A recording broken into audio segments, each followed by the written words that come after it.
There we go. We gotta wait till 10:40, y'all.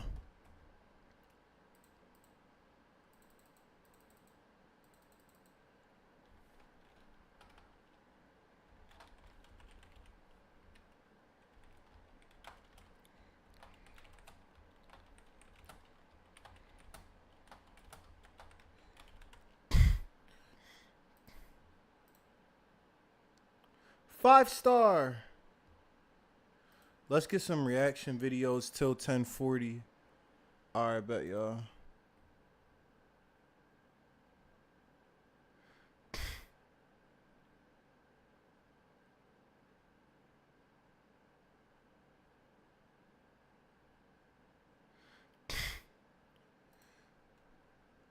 Imagine being able to build anything.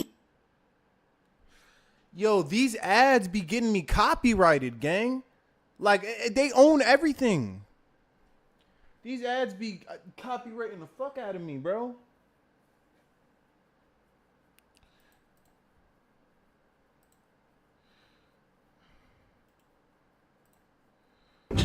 Engineer to review, and we have. I'm reacting to this straight up.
Why is it this hard? Like, why is...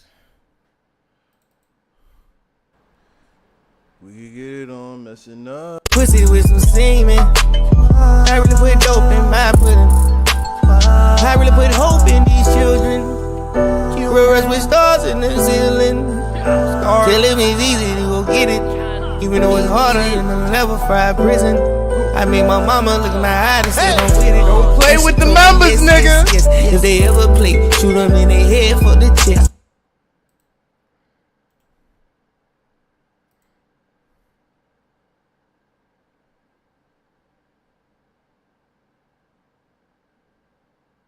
My man.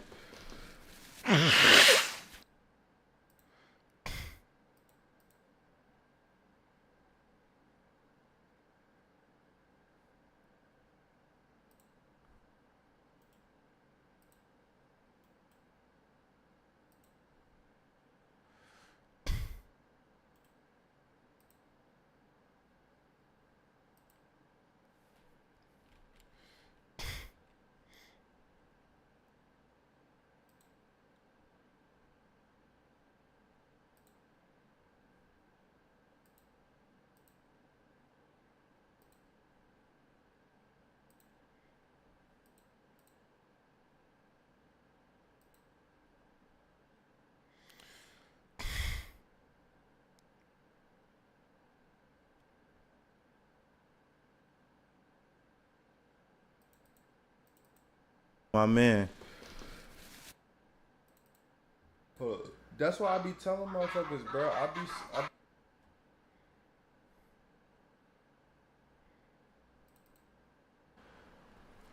I'm about to clip for him. Yo, where is that clip I just screen recorded, bro?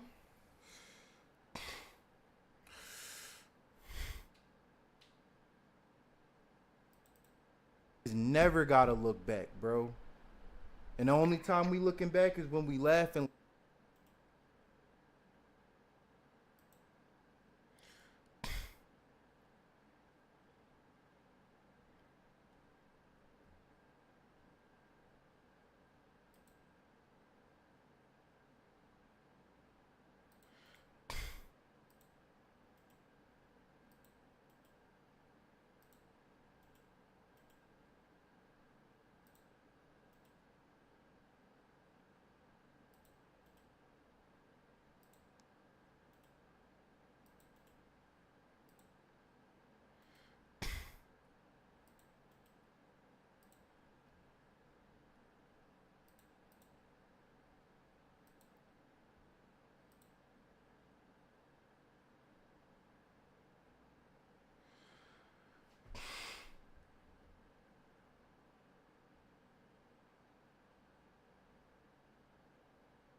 I don't know what the fuck just happened to that video, dog.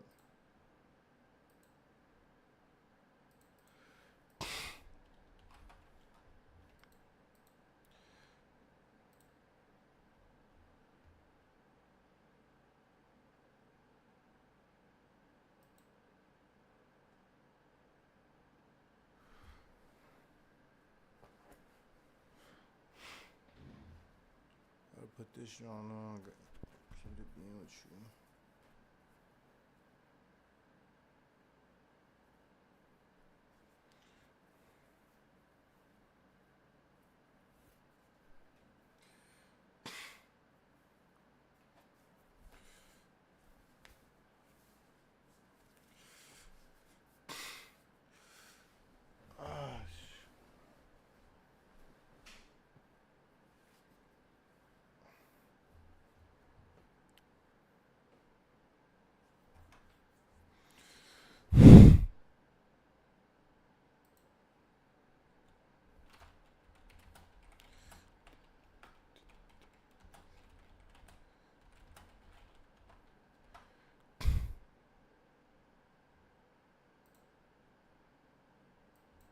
Alright, let me just do a test run because what the fuck?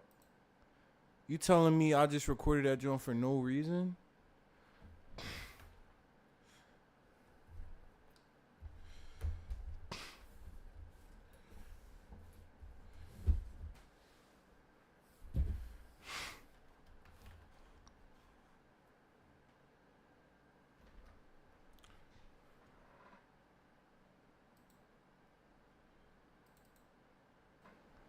You telling me I just recorded that joint for no reason?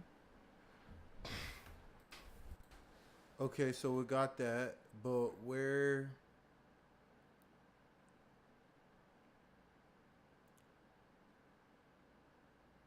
Eight 12.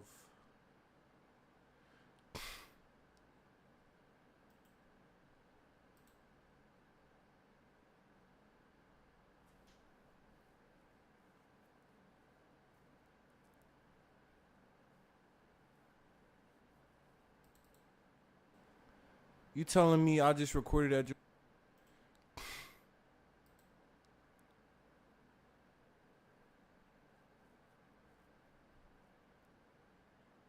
No way, bro. No way.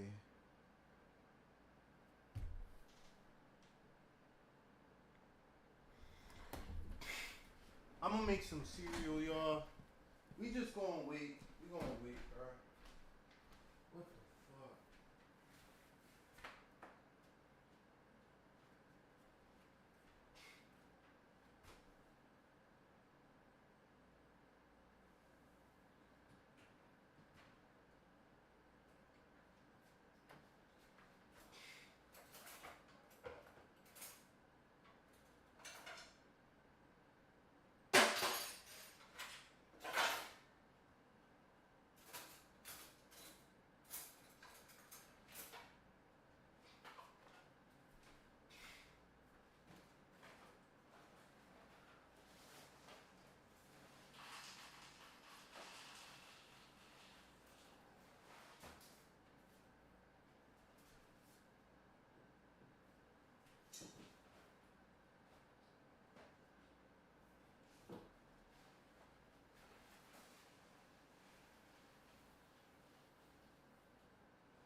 Okay, usually I don't do this, but I'm not trying to be rude. I don't like eating while I'm like streaming at my work facility, bro. But I'm not a sloppy eater. All right, let's roll with the punches on this one, and then get this reaction video in. You must be a football coach the way you got me in the field. Engineered to review, and we had the structure updated. All right, hold on. Let's go ahead and show y'all real quick what's going on. Cause niggas is on your ass. Let's see this school in Nigeria. Cause I know niggas on your ass about this. In this video, you can see like Yeah, you can see a lot here. Oh, Look at this. bro. They got fucking solar panels on that shit. You think they had solar panels before Kai Cenat got involved? These people are literally swimming in what is the equivalent of sewage water. That's how they're getting around. You think they had solar panels as well? Come on. No. And so, yeah, man, give the man credit where credit is due.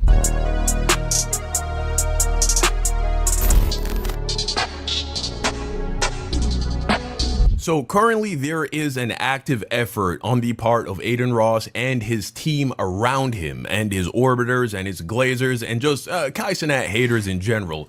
There is currently an effort to destroy his reputation. They are trying to do that using multiple things, but one of their most recent tactics, which seems to be catching a lot of traction, is this narrative that Kai Cenat has done nothing in regards to building a school in Nigeria. Now, we're going to completely debunk that because I'm going to show you that as recently as 4 months ago, Kai Cenat gave us a huge update with a lot of receipts and visuals and videos showing all of the progress that they have made, even after a lot of progress that they made was destroyed in a storm. They have continued to build, and what we have to look at is a lot has been done. Clearly hundreds of thousands of dollars has already been spent, and let's not forget that this is being done completely by Kai Cenat, right? So let's keep that in mind. So let's go ahead and dive into it, because the narrative that is being pushed about Kai Cenat and the school, it's all a fucking crock of shit. And we know that this is being pushed by Adin Ross's team. We're going to dive more into that afterwards. But first, let's listen to the propaganda and then debunk it. Getting worse. So Kai Cenat was out here lining himself up to be the next Bill Gates in philanthropy, talking about building schools for deprived kids in Nigeria. The man had the speeches, the hype, the vision. This is my evidence that this shit is AI, by the way. What the fuck did this nigga just say? This is, you catch little shit like this. About building schools for deprived kids in Nigeria. Building schools for the what kids? The prof kids?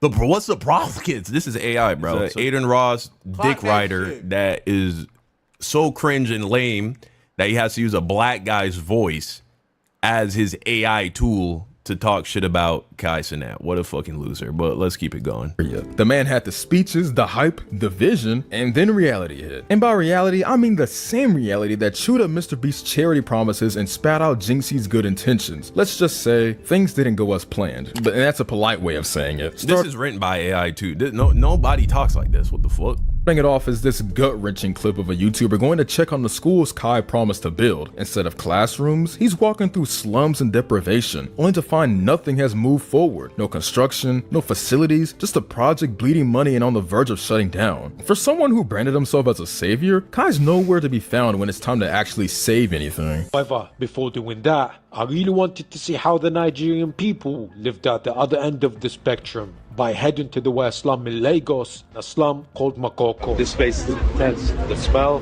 the heat, and all the water flooding right here. Wow. As soon as I now notice, this is a YouTuber that is completely not associated at all with Kai Cenat, right? And look how it's being framed. Like, oh, this is a guy who went to check up on the progress of Kai Cenat's school, when that is not at all what is happening here. This guy has no association with Kai Cenat. He didn't bring up Kai Cenat. He's just going to visit this place on his own and see what it is. To the slum, I met with the chief that was in charge of this area. and what he decided to tell me was truly heartbreaking. My name is Sunday Desmond, and I'm son of the chief here in Makoko Waterfront. I run 2 schools here, and Orphanage Home, and each of my school have over 300 kids each. Some of the kids in the school are orphans and less privileged kids. Those are the kind of kids because their parents can afford to like send them to school, and I have to like put this upon myself as son of the chief. After You put NSC in school? Yes. Yeah, can you show me around? Or let me know. Some of them, we have 385 children in the school. So after the school, we pack the chairs for the orphans to sleep here. Yeah, and they sleep here? Yes, they sleep Okay, here. then this is crazy, bro. This is another classroom, so they learn stuff at. I went to school in a class that's 5 times bigger than this, bro, and we complain about going to school, bro. I'm going to help you today, okay? Okay, sir. Yeah. This building is sinking. The building is coming down. Okay. It's sinking, so we are looking for support to bring it down and rebuild something like that so that it can strong. Yeah, like to make it strong? Yeah. Okay, We yeah. have the plan and also the quotation with us. Okay, all right, yep. Damn, bro. This is his office. This is where he get work done and stuff like that, right? What do you think you could need in here? So, although this building is sinking, the major problem we are having in the whole school is the building is sinking. What's worth noting is this is coming from a guy who flexes his money and toys like it's oxygen. Kai Cenat will drop $200,000 on jewelry without blinking, but when it comes to donating to African kids dying from preventable diseases through Mr. Beast's Team Water charity, suddenly it's crickets. He's out here showing. First and foremost, that is such a bullshit, low IQ argument. If you fall for that shit, you're either a child or a bot. One, nobody's obligated to give Mr. Beast anything or give Mr. Beast charity anything. Kai Cenat can give to whatever charitable causes that he wants. Just because some random guy wakes up one day and says, I want to start a water charity, that does not obligate every single YouTuber on the planet to give to this nigga's charity. Secondly, we're going to see that Kai Cenat is spending hundreds of thousands of his own money, not money that he's collected by begging from people online, not money that he's collected from trying to guilt other YouTubers, but off of the strength of his own pockets. Y'all gotta get off Kai dick, bro. That's what it really is. Like, aside from all the... See, this is what happens when you get into beef. They're gonna try to paint you as the bad guy and someone you're not, bro. So... I'm thinking the tissue right there. Hold on, y'all.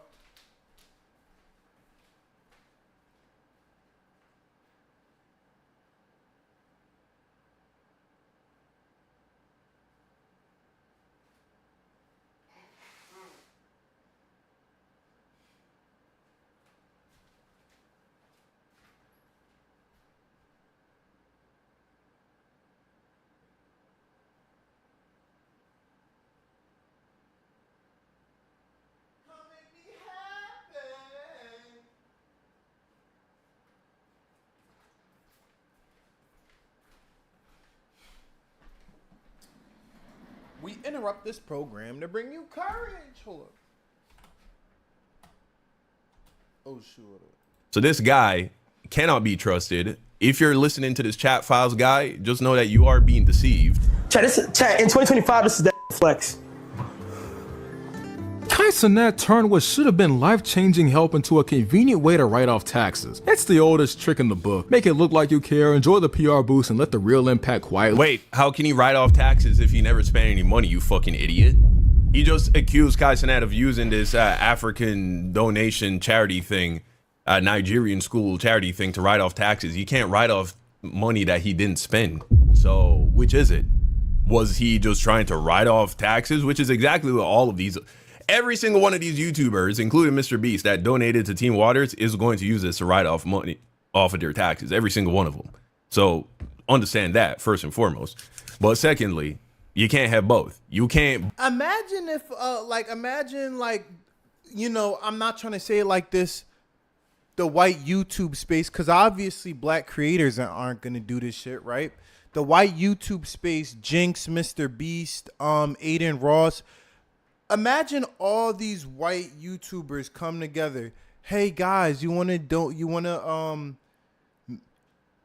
donate to a water fund to put water in Africa so we could just write it off at the end and we get that money back.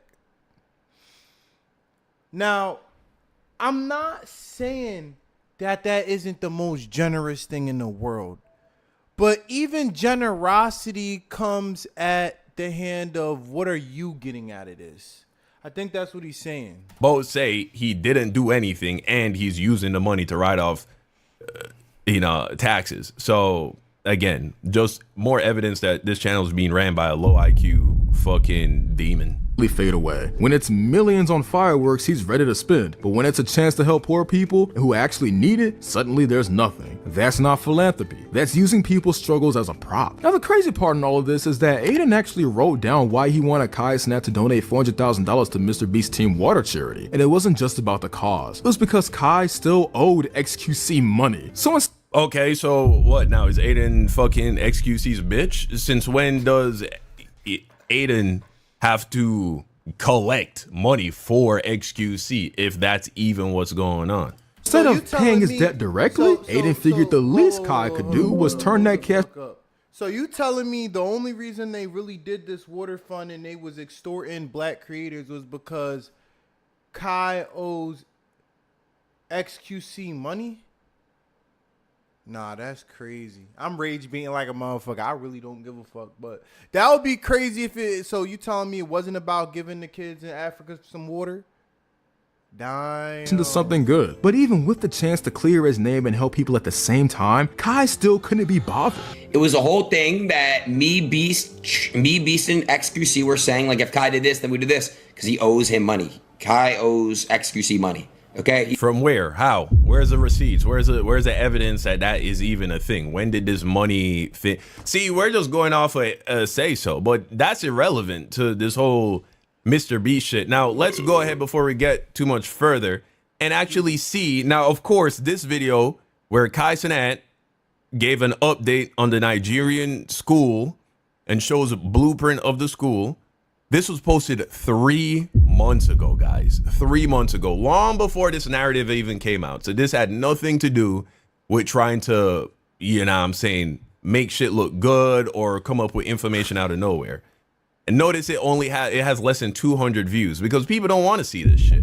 People aren't looking for this shit. They're just running with the narrative because they want to fucking hate on Kai. But let's actually take a look at this video now. The audio is kind of low, so bear with us here. All right. Here we go. Listen. All right. We traveled to Nigeria and visited the Makoko Children Development Foundation, and we met the kids head on, y'all. As you guys seen, y'all probably seen that, right? All right. The Makoko school. We gave the Makoko children fund money to build a temporary school. They built it with the money, but it needed improvement. Now, I believe this says current repairs. Unfortunately, it's getting cut off here, but this, I believe, says current repairs. As you can see, we got plenty of material. We have what appears to be new construction. This wood, it looks like it was freshly put up. Hold on. Can I pause this? I can't pause it. Here we can see, again, current repairs. The building is under construction. New windows are being constructed here. This is clearly not something that people are already in. We built a school full of classrooms and stuff in Makoko, like over the river. But due to storm, a lot of it got messed up. Like, money that we spent, dead got messed up, chat. Like, orders aside, like, there was a storm, it messed up a whole bunch of stuff, but we're back, okay? So we hired an engineer to review, and we had the structure updated. All right, hold on. Let's go ahead and show y'all real quick what's going on in this video. In this video, you can see, like, yeah, you can see a lot here. Oh, look at this. Bro. And these are drone, mind you, these are drone footages. Like there's no hiding this from the internet. These are drone footages, bro. So again, the Kai hate propaganda, y'all niggas gotta stop. They got fucking solar panels on that shit. You think they had solar panels before Kai Cenat got involved? These people are literally swimming in what is the equivalent of sewage water. That's how they're getting around. And that's not me gassing the shit up. They don't have a sewage system. They literally empty out their excrements into the river that they then travel through and swim in. You think they had solar panels as well? Come on. No. And so, yeah, man, give the man credit where credit is due.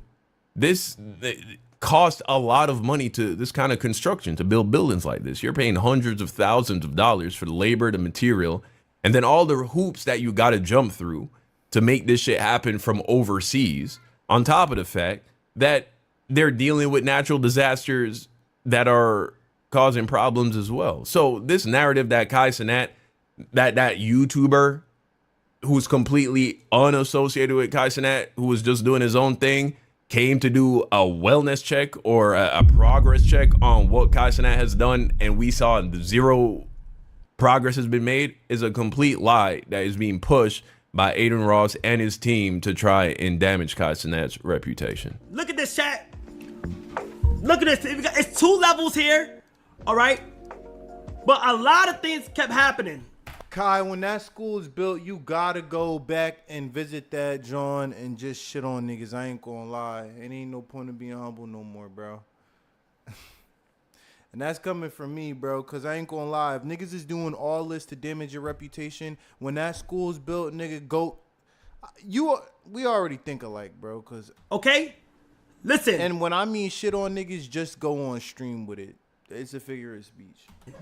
Y'all get the point. Watch this foundation right here. You crazy. All right. Boy. Okay. All right. So they have a foundation and they've raised over $1 million so far. So it does look like that, you know, that he has opened it up to. Damn, this nigga's getting a school built faster than Dr. Umar? That shit's crazy, mud.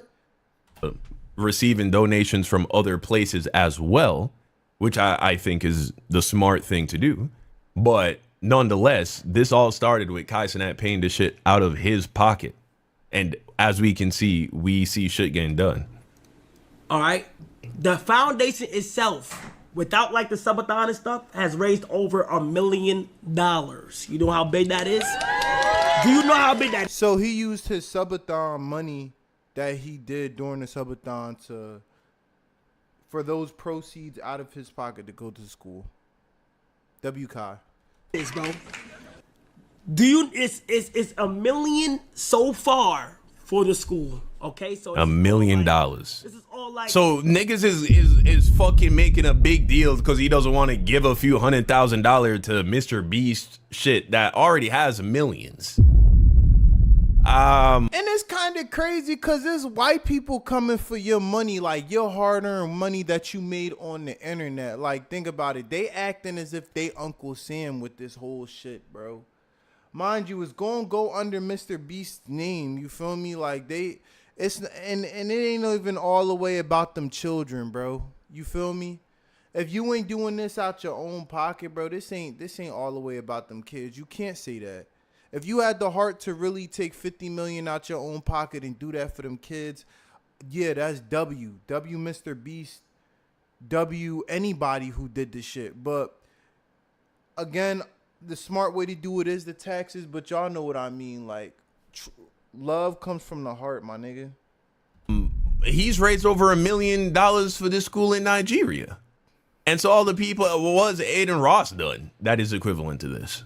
Stuff that we have to, like, you know, make sure that everything is confirmed and all that other stuff, you know, just to make sure a lot gets done, basically. You feel me? This is how the school is planning to be built. And here we got updates. Basketball court, playground. And this is exactly why Kai Cenat hasn't responded, and he shouldn't respond, because this is the reality. Don't fucking put any energy into all of these losers that are trying to disparage you and come up with a false narrative. Don't pay attention to that. They're fucking stupid. Peace soccer field with the school right there like that, okay? It's gonna be right outside Makoko, all right? Tell y'all know when it's all built and it's all done, I engaged Setso Global to establish a Nigerian entity, acquire / selected. I'm gonna say the thing many small business owners won't admit. Shut up. for all. Month, bro. Begin construction in 2 to sites has been selected and will be purchased this month, bro. Begin construction in 2 to 3 months. 5,000 to 2 to 4 weeks. Phase 2 land selected. Purchase 500 for 800,000. Permits and pre-construction 75,000. Construction is $1 million to 1.5 million. Okay, and see here we got a full outline. So the Dr. Umar, you got some fucking explaining to do, bro. Where the fuck is the school? I'm getting off topic. build timeline and costs. We have already been told right here that you should expect 9 months to a year. Now, I think that is actually incredibly optimistic. 9 months to a year, I think it's probably going to take a lot longer than that, probably at least 2 years. But to come at Kai Cenat in any time less than April of 2026, because that would have been 1 year after this video dropped, to come at Kai Cenat in any time frame less than that is insane, dude. Is fucking crazy. Let a year pass by, and then we get to see where things are at, and if things look more or less the same, then we can start throwing the Dr. Umar accusations. But until we get to that point, anybody that is trying to frame this as Kai Cenat isn't a charitable person, Kai Cenat lied about the school in Nigeria, they are willfully lying. They are literally trying not to give you the truth and give you a proper representation of Kai Cenat and his character, but are literally trying to destroy his reputation with lies. Every single one of them. You cannot trust them. If any of them, if you've listened to anybody that is trying to imply that Kai Cenat is not holding up his end of the bargain in regards to the school, now that you've seen this video, I'm sure for the first time, you've seen actual video footage of progress that they've made, construction that has happened in regards to repairing the old school. We see the blueprints of what they plan to build in the future, in the near future, and we see that he's raised over $1 million, with the final estimated cost being $2.4 million. That's right. You gonna come at right. Kai Cenat because he don't want to give fucking $300,000 to Mr. B shit? The fuck? So that's the situation where that is concerned. I'm trying to tell you, it's a race war for streamers. Y'all don't gotta believe me. It's a race war, bro. You feel me? Cause it's a race war. It gotta be, bro. Concerned. But this does seem to be an effective strategy that is being employed by, you know what I'm saying, Adin Ross and his team and his supporters to push this narrative.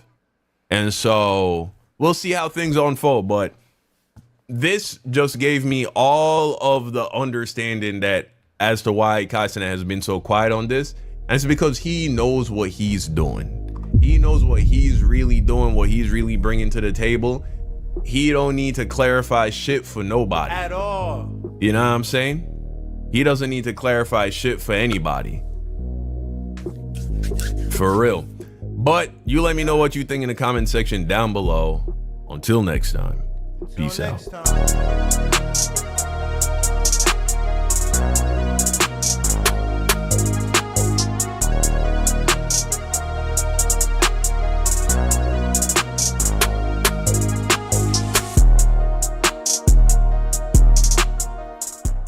What if you could do all your SEO in one tab? Meet SEMrush, a tool to find winning keywords, create top-ranking content, track your competitors, build backlinks, and fix technical issues. All in one platform. And it's free for 7 days. See what you can achieve with powerful SEO tools by SEMrush. Try it now.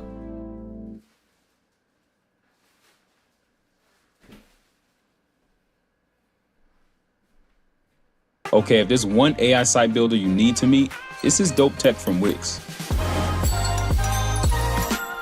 Now this whole flow is a conversation, so your words actually build your website. I'm going for a store. And after a free flowing conversation,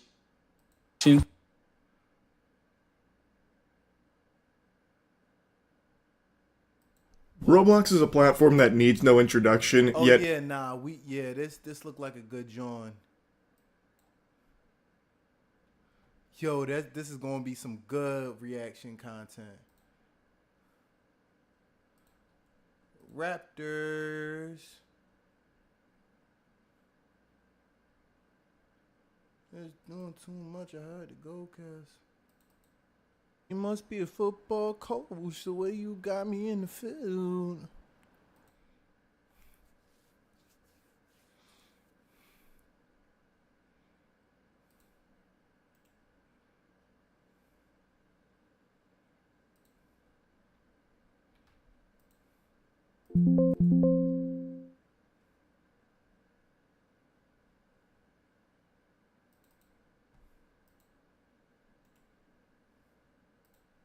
Roblox is a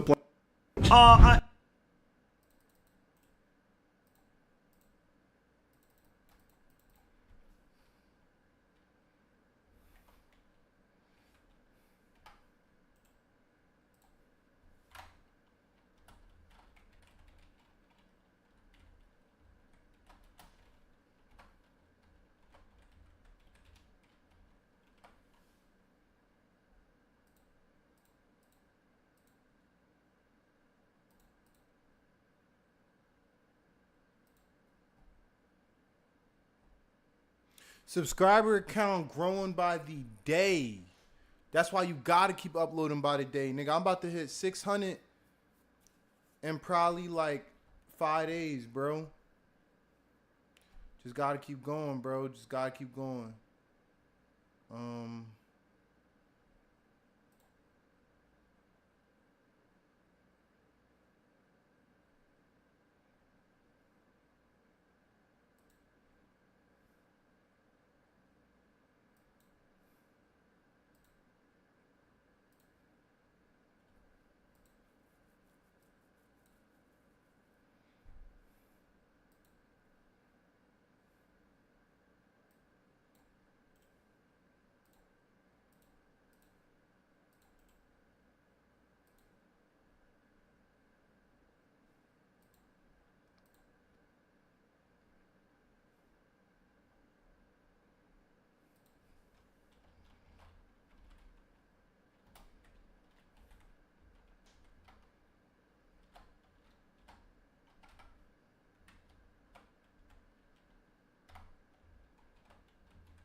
I just want to make sure I'm spelling Nigeria right.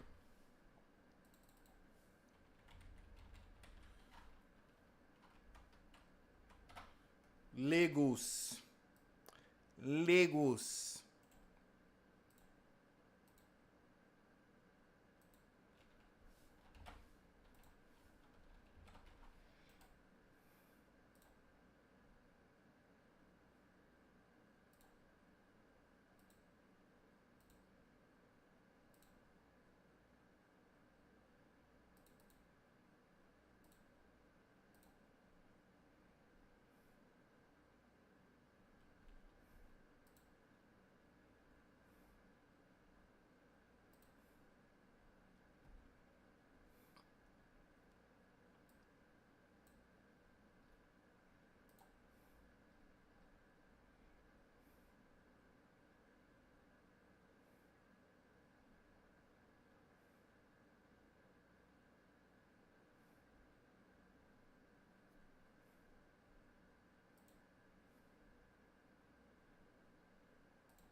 This is gonna be a good one, guys. every time I talk about it, I feel compelled to remind people that this is like one of the most profitable things on the planet. This game has become more popular than oxygen, but I'm sure all of you already know that. There's not a soul on this planet that hasn't at least heard the name Roblox. You could live underground just feeding off dirt, and somehow I'm sure the name Roblox made it down to the subterranean culture. Like, it is actually that big. But for some parents that stay in the know about the happenings on the online space, Roblox is a name that might send some shivers down your spine, because there is a big problem in the community that has existed for a while, one that the Roblox headquarters plugs its ears to and even actively tries to bury or dissuade people from trying to solve the problem themselves. That problem being predators. There have been innumerable cases of Roblox predators preying on children through the platform. It's led to so many national headlines about this. Chad, this is so crazy because all my mans is saying, yo, play Roblox, play Roblox. This is, I don't even know how I got to this video. This must be the dark side of Roblox, yo. South Philly, like, nah, it was called South Philly something, like, on Roblox. I'm trying to... issue, and it's gotten so bad that there are YouTubers and, like, vigilante groups on the game that have taken matters into their own hands to try and catch and get these predators arrested so they can make the platform safer for children. Roblox themselves don't do enough to keep the platform safe, so the community has taken it upon themselves to do it themselves. Like, Roblox always claims that they're working on it, but they're really not. They're doing the equivalent of going to the gym and hitting 2 sets of dilly-dally and calling it a day. They don't actually do much for this. Has sent a cease and desist letter to me, a 22-year-old, versus a multi-billion-dollar company, threats of litigation, because I catch predators on their platform. Within the last year, me and my team have gotten 6 predators arrested within the Roblox community. Almost all of them have admitted to doing this before to other Roblox users. This is a YouTuber named Schlepp who has been working to get predators arrested that are preying on children through the Roblox platform. And Roblox has now permanently banned him, like IP ban, banished all of his accounts to the Shadow Realm, and he is facing potential legal problems for this. It's pretty odd considering Roblox willingly turns a blind eye to the pedophile plague on their platform, but will laser focus, dial in, and fucking call in, like, the asteroid that wiped out the dinosaurs in order to try and wipe out people like Schlepp that try and stop the predators themselves. So instead of stopping the predators, Roblox stops the people stopping the predators. It's really backwards, if you ask me. That shit doesn't make any sense. Like, just let that marinate in your head for a moment. Like, I understand vigilante groups can sometimes be a problem, but when you as the company are doing nothing to actually stop it yourself, what other options are there? The community has to take matters into their own hands and start policing themselves to try and keep the platform safe, since Roblox is really... Alright, I'm gonna keep it a beam, bro. The only way you could stop this problem is if you have everybody upload their ID on Roblox. Dead ass. The ID, every account for Roblox has to be uploaded with your own identification, whether that's driver license or state ID. Problem solved. Dropping the ball on it. Like, for some reason, they don't even get out of bed when they hear about a pedophile on the platform, but if they hear about a YouTuber doing something to stop that, shit, they fire up like Dracula. They set up like The Undertaker and they get to business. They go to work. This is not the first time this has happened. They have come after people like Schlepp before, the people that are actively trying to make the platform safer, and it just doesn't make any sense. The CEO seems to be too busy trying to pitch Roblox as a dating platform in addition to being for gaming. I already made a video talking about the lunacy of this idea, but it is like chumming the waters for sharks. The sharks in this case being pedophiles. Anyone who knows anything about Roblox... You know what? Because they're probably in on it. They're dead ass in on it. It's like Disney Channel. Once you get too big, you gonna go on the other side. Luke, come to the dark side. That's what the biggest in this shit. Y'all know as a functioning frontal lobe should tell you what a recipe for disaster this is, to turn a platform that mainly targets children into also having a dating site component to it. That he wants to be 17 plus, which is a weird number to choose for that, by the way. But the CEO, Dave fucking Hakalugi Bazuki, really is fixated on trying to make this a reality of turning Roblox into a dating site in addition to its gaming. But they can't even protect children from pedophiles now. Imagine when they try and implement this to it. Hilarious. Roblox is actively claiming that I'm hurting their players. Roblox is claiming that I'm engaging in simulated child endangerment conversations.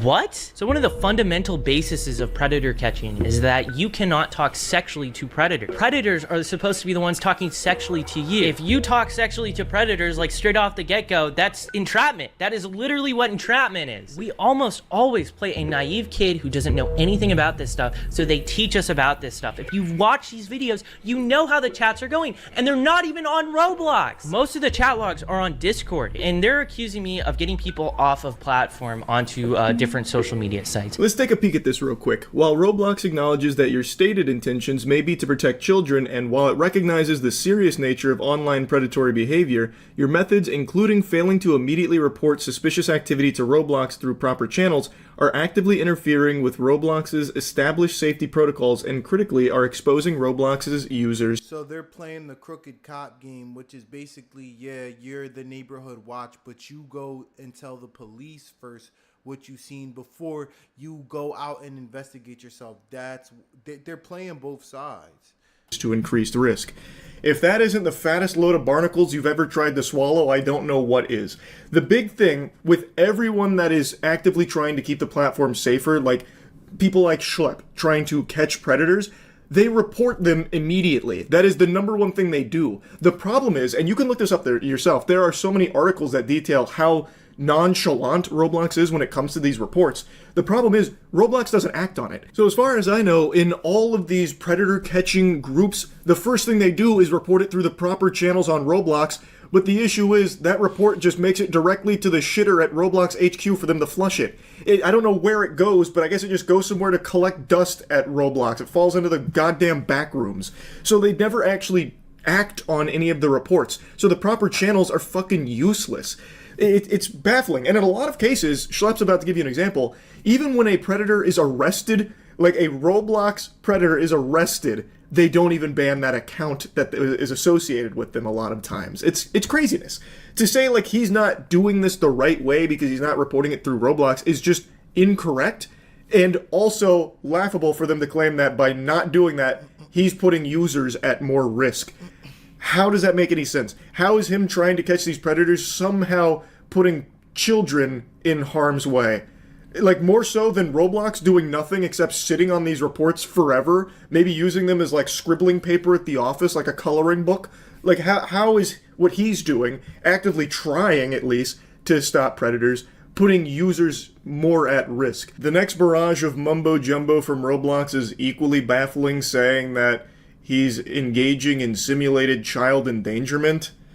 Well, I guess kind of, because there are predators on your platform that are talking sexually to him and his group that are pretending to be kids.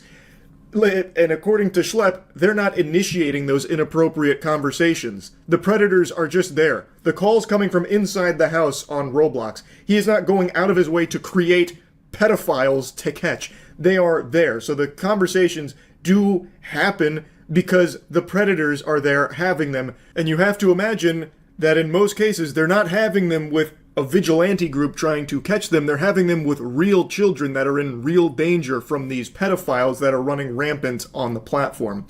Now, the next thing they talk about, moving them to a new platform? What the fuck? As Schlepp mentions, a lot of the conversations do end up off the Roblox service on things like Discord. And apparently that's an issue with Roblox too, that they've taken users from Roblox and brought them to Discord. It's almost like they were upset that they lost a user there to somewhere else. Like, no, bring them back. You're not allowed to. You're trying to poach our community. We're gonna lose pedophiles if you keep catching them, and we need that to pump up our numbers. You kidding me? No, that's a big problem. I guess that's worth a cease and desist and an IP ban of every single account that I own. That's just crazy. I can't even fathom that. They also say sharing or soliciting personally identifiable information. I have no idea what they're referring to this. I would love to know what they're talking about. Are they referring to the fact that I give the information of the predators that we find to the police? Like, the people we're talking to are predators. Another weird one here from the slimy suits at Roblox Corp. What do you mean personally identifiable information? It almost sounds like they care more about the privacy of the predators than the act of actually stopping them. It's like, whoa, you just shared some of our users' data without our permission. Are you kidding me? You're fucking doxing a pedophile on our platform? Nope, nope, nope, nope. That is not permissible. We do not support that at all. Like, what the fuck? Like, it'd be entirely unnecessary if you would just do your job and give that personal information to the authorities so that way the predators could get arrested, but you're not doing it. So people like Schlepp have to. Like, The most insulting thing is that they told me I'm not reporting people quick enough and I'm not reporting them through the right outlets. Tell me the right outlets. I have been trying to figure this out for like a year now. This here is Nepali Incel. This person actually made credible threats to the Las Vegas sphere in a Roblox game. And I saw this with my own two eyes. And the reason why it's a credible threat, it is because the FBI went ahead and arrested someone for making threats within that same game. I made a moderation ticket about it, and I even actually made a report to the FBI about this. Where is the cease and desist letter for him? Where is the IP ban for him? Are you gonna ban all of this dude's accounts? Roblox uses the proper channels as like kind of this shield, but it's really a myth. It doesn't seem to actually exist because nobody knows the proper channels. They're doing all of like the reporting that they can to Roblox through everything they think is the proper channels. But Roblox, I guess, isn't very clear with what they are because they keep saying, nope, still not using the right channels. Well, what the fuck are they? Nobody seems to know how to access the proper channels. It's like a fucking Call of Duty Zombies Easter egg. How do you get there? Why don't you explain it then? Why don't you make it more clear? Because as of now, everyone is reporting it through what they believe is the right channels, the ones that are readily available and accessible to people to report through, but those, I guess, aren't the right ones. So where the fuck are they and how can they access them? It's ridiculous. It is absolutely absurd. And then he makes a mention here of how, like, this one guy who did get arrested for credible terrorist threats still has his account active on Roblox. And there are predators that have been arrested and are currently in jail that still have their accounts active on Roblox. Like, they do not act on this shit, but they will act immediately if they catch a whiff of somebody trying to take matters into their own hands to stop it themselves to make the platform safer. They're instantaneously right there at their door ready to slap them with some legal paperwork here. It's just craziness. This is literally how it goes. We go to roblox.com/support, submit a moderation ticket, and then fill out the prompt with all the information regarding our arrest and give you guys the same Google Drive that we give to the cops. And in a lot of instances, Roblox won't even ban after we reach out to them regarding felony arrests. What I typically have to do is report cases to the National Center for Missing and Exploited Children, or go on the news to show gameplay of our decoys with the predators on Roblox. I've literally felt so lost at trying to get the attention of Roblox regarding these predators. I've created binders with all the chat logs, and I've sent it to their headquarters in San Mateo, California. This is the first time Roblox has ever directly reached me out. Instead of trying to say, hey, we want to work with you, or literally giving me a line to report these people, or simply saying, don't make these videos anymore, we're gonna ban you, Roblox just terminated every account I own and sent me this cease and desist. I feel like it's pretty clear in this case, Schlepp has literally done everything he can to try and let Roblox be the one to get these predators off the platform, putting the ball in their court, hoping that they will do the right thing and act on this information, at the very least investigate it, but they're not, which is why there are groups that are doing it themselves. That's the issue. He has literally exhausted every possible avenue and I guess still hasn't found the proper channel, even though he even sent like physical evidence to their actual brick and mortar location and still got nothing.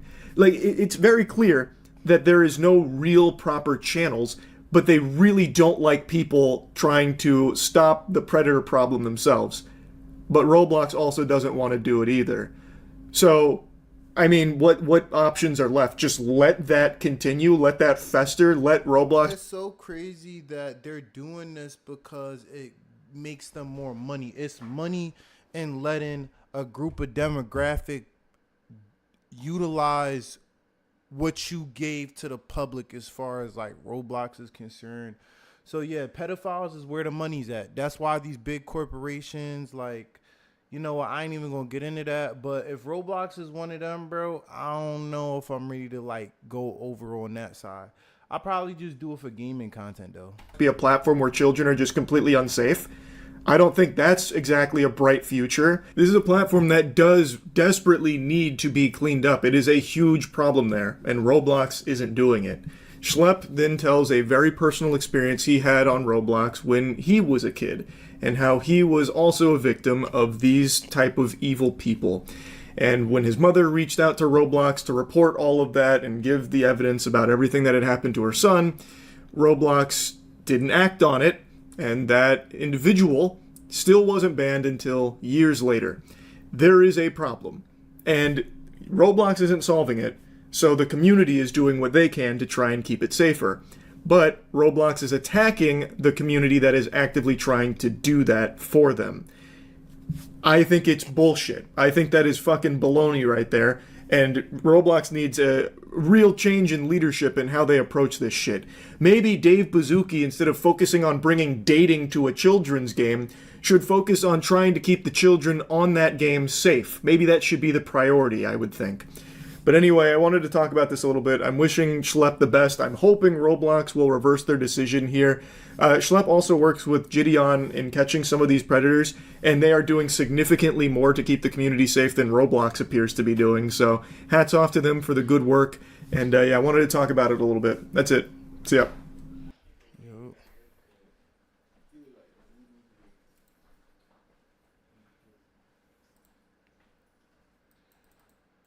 Yo, it's crazy, nigga. It's a predator problem on Roblox.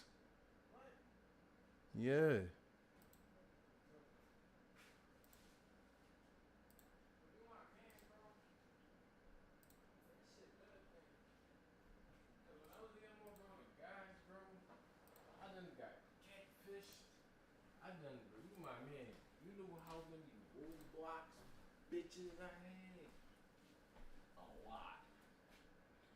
But did half of them was probably men, bro.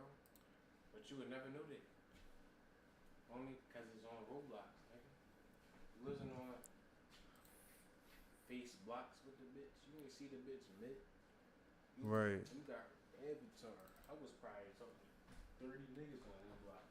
Hey, yo. Time, bro. Like, you would never know. Like, I was really on that joint every day. Just playing Roblox.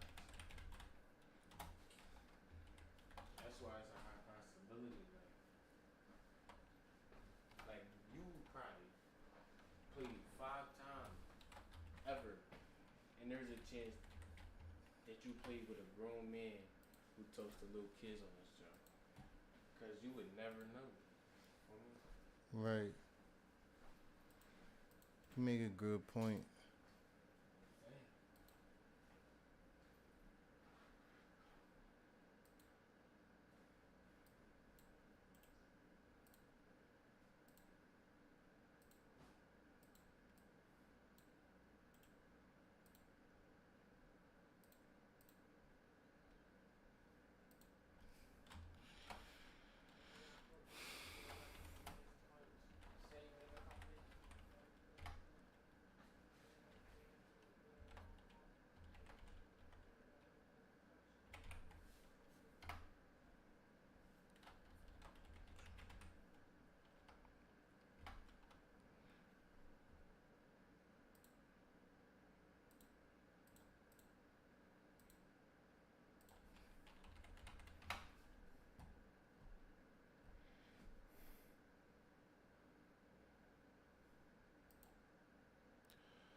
Damn.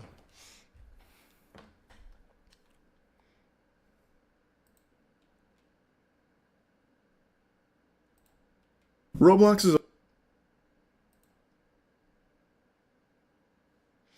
Damn, Penguins got 17 mil.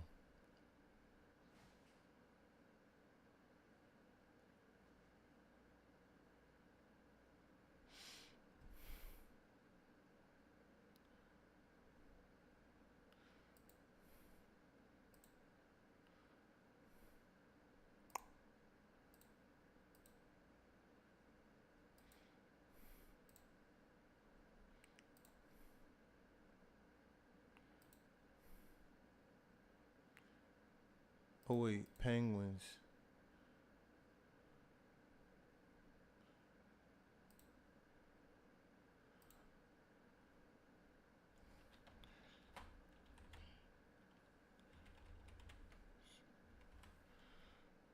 That's how you spell it? Guins.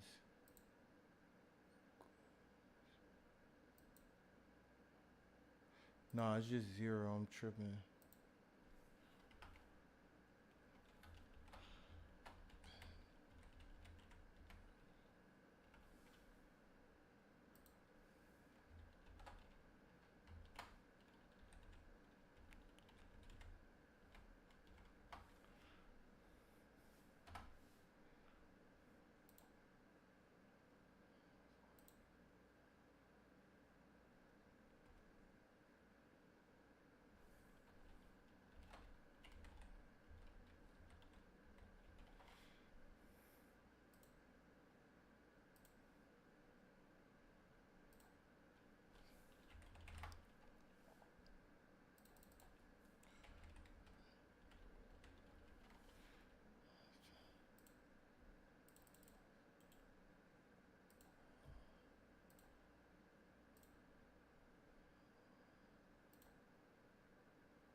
It really don't matter. It's really just getting it out to the viewers.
You could be losing a lot of key features to your channel. And no, this is not just for new YouTubers. So I've compiled a little checklist. Watch Gumball. Gumball lit, but Gumball not touching. So YouTube's AI age verification update is tomorrow, and if you're not ready, you could be losing a lot of key features to your channel. And no, this is not just for new YouTubers. So I've compiled a little checklist for you guys to do so you guys are ready for tomorrow. So the first thing is to decide whether you guys are actually going to give YouTube your ID or not. The reason why I'm saying this is because the entire point of giving YouTube your ID is if their AI automated systems mark you as under 18 based on your watch history and your search history. So as I'm sure most of you guys will do, if you guys don't want to give them your ID or video verification or anything like that, you guys are going to have to go down the route of building a positive watch history. If you guys want a comprehensive guide on how to do this, be sure to watch my video how to avoid YouTube's ID verification. But a TLDR of that video, do not watch content that is made for kids. So for example, if you try to save a video to a playlist, it'll say this action is turned off for content made for kids, and there will be no comments on the video. There will also be a little thing over here that says try YouTube Kids on the bottom right. You guys should be trying to avoid videos like this, like the plague. Because what I suspect is if you watch a video like this, YouTube is gonna think, yep, you are a child, so you're gonna get marked as under 18. And if you wanna prove that you're over 18, please hand over that shiny little ID. Now, in terms of the types of content that you... Yo, bro. Yo, gang.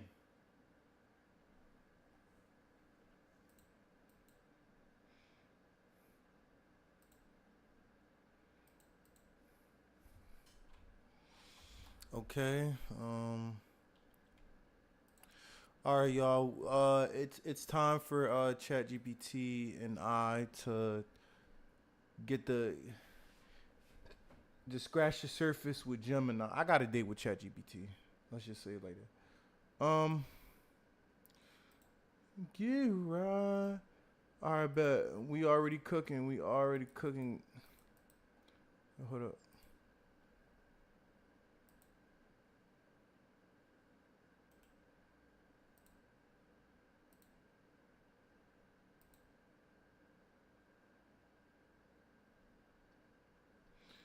And then we gonna get the second one ready.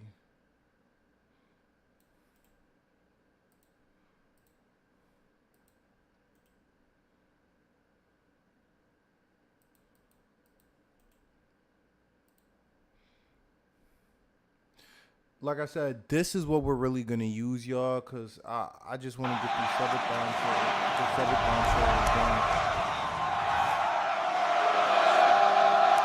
Let them see that. That's a good John. Only thing is, nigga, who is that? I did not tell Gemini to put this nigga. And nowhere in the prompt. And then this, I like this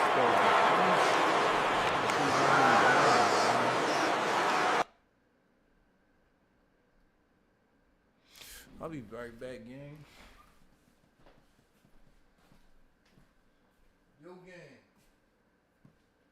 Yo, I was gonna say you got cash on you. I can just cash it. You don't got cash yet? What about Apple?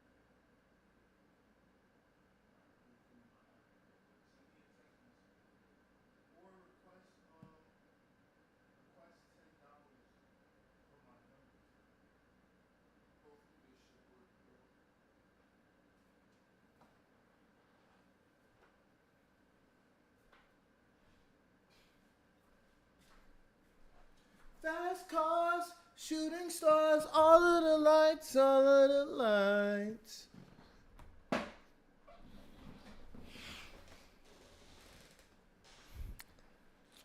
Oh my God, bruh. 2 Iron Mans, 2.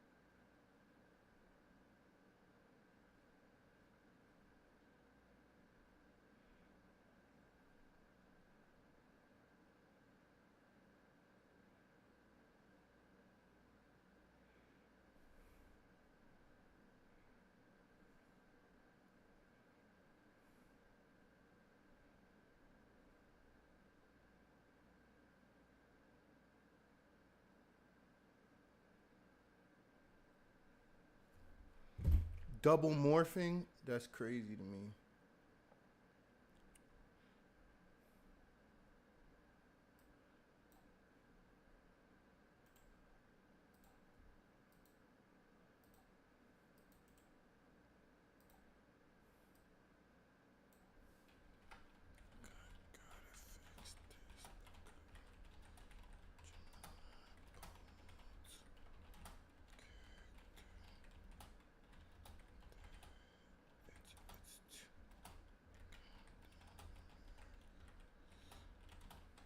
Two Black Panthers. Gotta fix this because Gemini put multiple characters in there.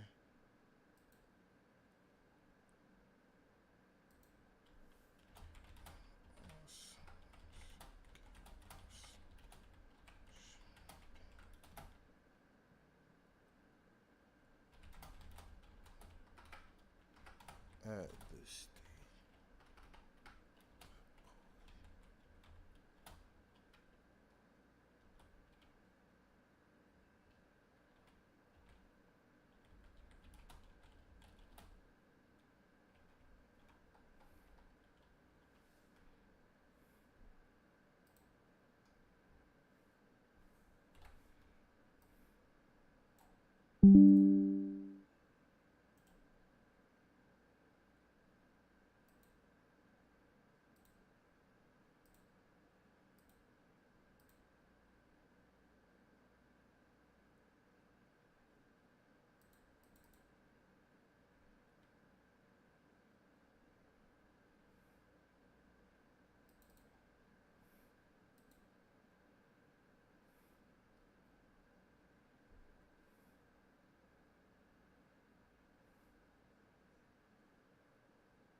I think for my Instagram, it's really just making this shit look good. Like, other than posting clips, I'm just gonna focus on AI for this week, bro.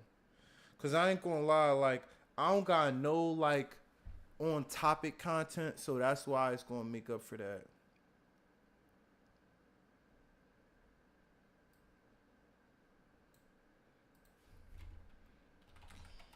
Keep everything you wrote, just add a night.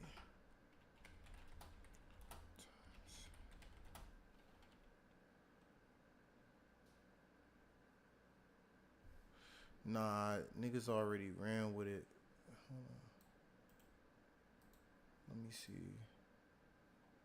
Can't even do scene 2 yet. It's 2 Iron Mans.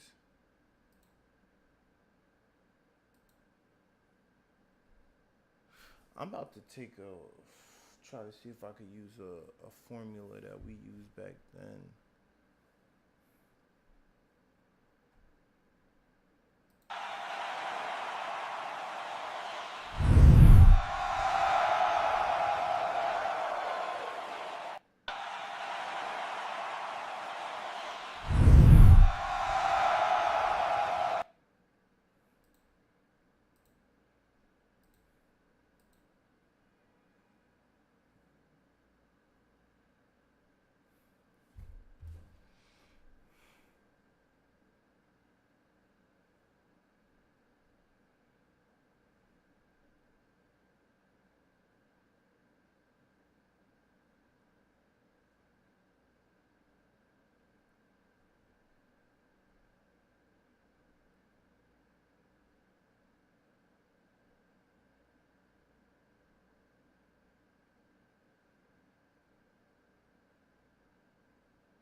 They close till Wednesday? What the fuck?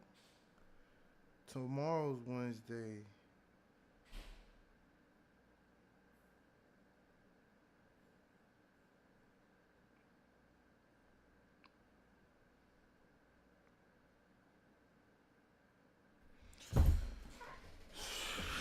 I am.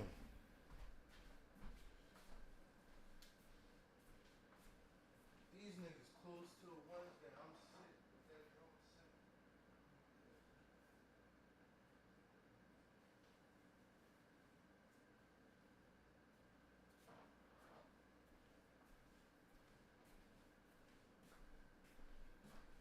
Guess I'm about to be thugging it out, y'all.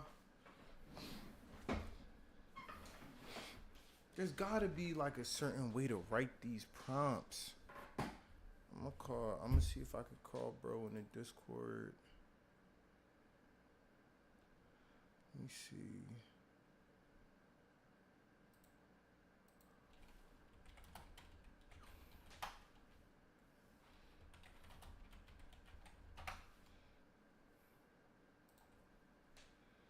It was ChatGPT, right? What is...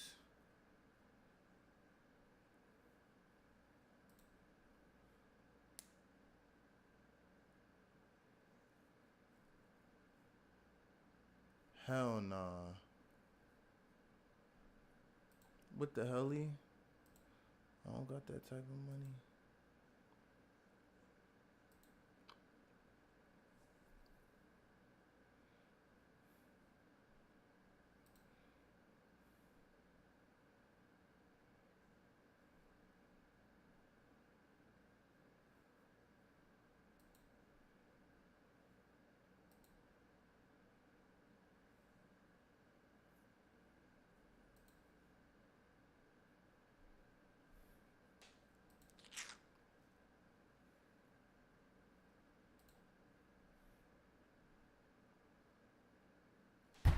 Bro, like, I quit, bro.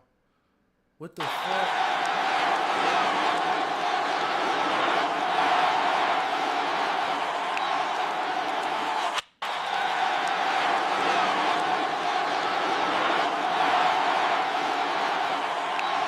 Alright, this one's kind of smooth. It's kind of smooth.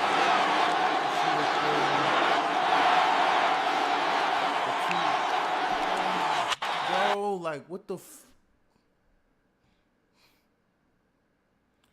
It's not working.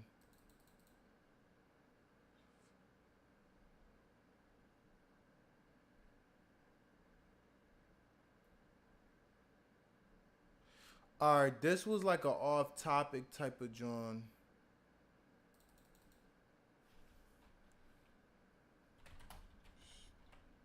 It still didn't work. Let me just spice up the content for y'all.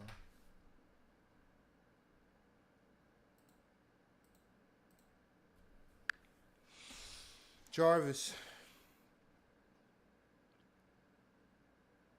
I'm right here, Mr. Stark. Just let me know what else you need, or if you want that backup version, we'll get everything locked in exactly how you want it. So Gemini is not listening tonight at all.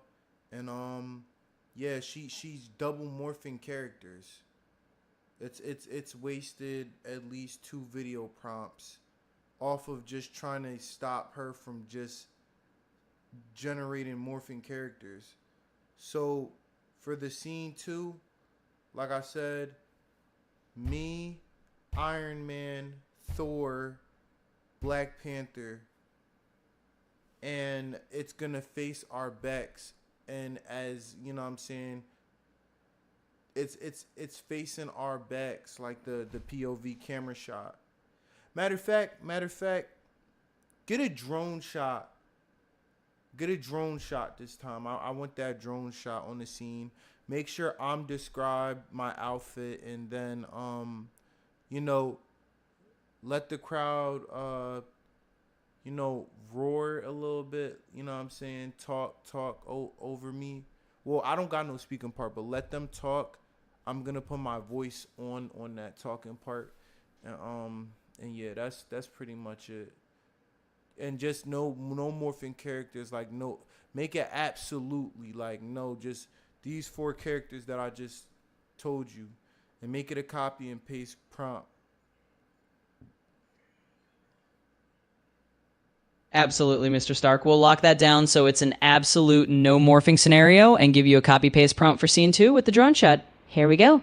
Scene 2, back view drone shot, no morphing, exact characters only. Ultra realistic cinematic night stadium continues. Use a drone shot from behind, capturing the backs of the main character and the exact 4 Marvel heroes standing with him. Iron Man, Captain America, Thor, and Black Panther. The main character is a tall black male with deep brown skin, wearing a white button-up shirt, black tie, black ski mask, black Phillies fitted cap with a white B logo, and it's his or black suit jacket. As the drone hovers behind them, show the crowd in front roaring and reacting, talking over the scene. Do not add any speaking lines for the main character. Only these 4 Marvel characters are present, no other characters, no morphing allowed. You can copy-paste that prompt directly into Gemini to ensure it keeps the exact lineup and doesn't generate duplicates or morphing. Let me know if there's anything else you need. Make a specific and tell them it's like the absolute, like do not morph these 4 characters. Make sure it's these 4 characters. Captain America, Black Panther, Iron Man, Thor. Those 4 characters. It's make that a must note. Absolutely, Mr. Stark. I'll make it crystal clear that it's an absolute must to use those 4 exact characters with no morphing. Here you go. Back view drone shot.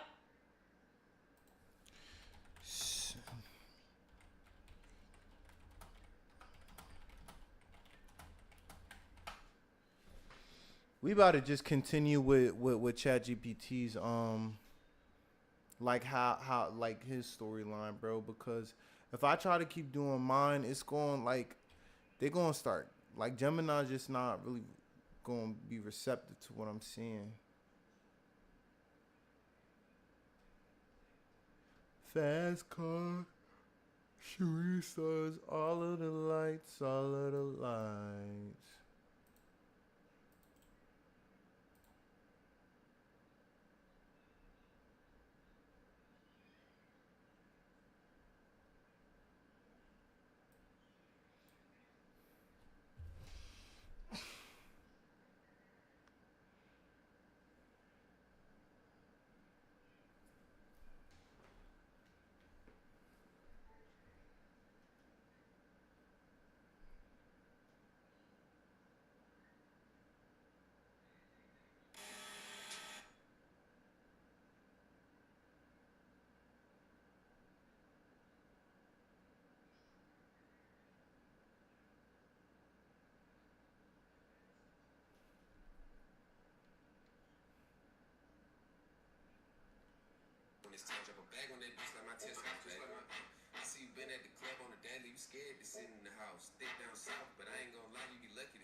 Ah, man.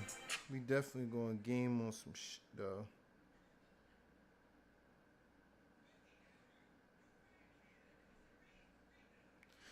I'm convinced Instagram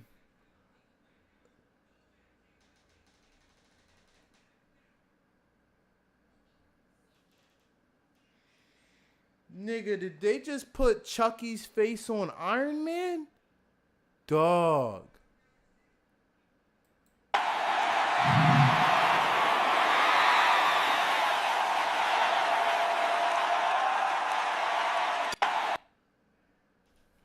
It's no point. It's no point. It's no point. It's no point, bro.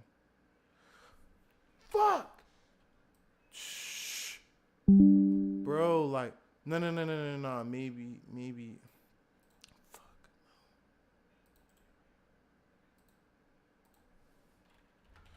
Jarvis, what the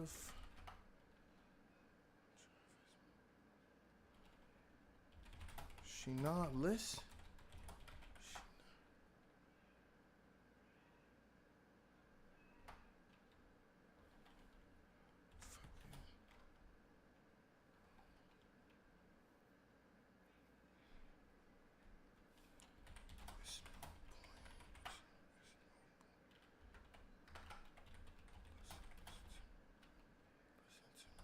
Listen to me, Jarvis.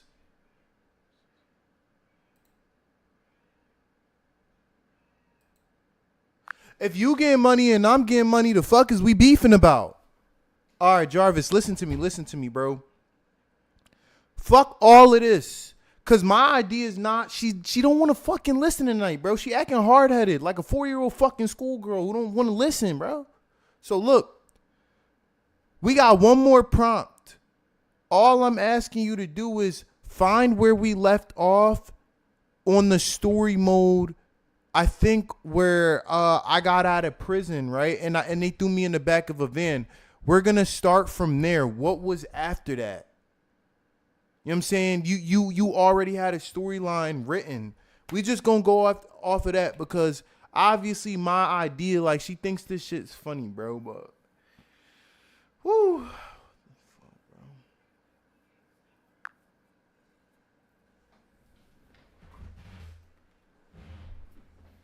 I gotcha, Mr. Stark. We'll ditch the hard-headed AI antics for now and pivot right back into the storyline. So last time in the story mode, we had your character just getting out of prison and thrown into the back of a van. We were going to continue from there. Let me pull up the next beats we had in that storyline. I remember we talked about a scene where the van stops at a secret location, maybe like an underground hideout or some kind of off-the-grid safe house where you meet the next key character or get the next piece of the mission. Give me just a sec and I'll pull up where we left off and we'll jump right back into that narrative. We'll keep it rolling from there. All right, bet. Pull it up for me. Text it to me. Okay.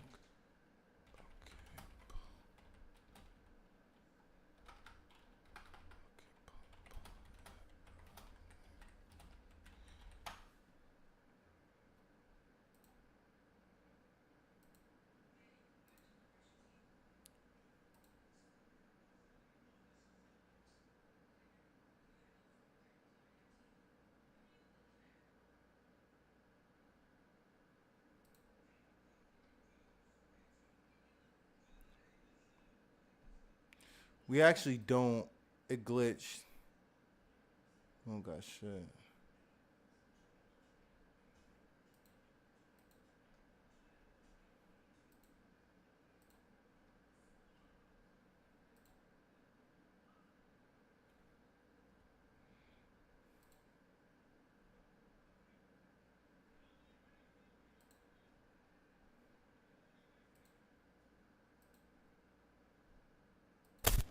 Uplink online. If you're seeing this, you're early.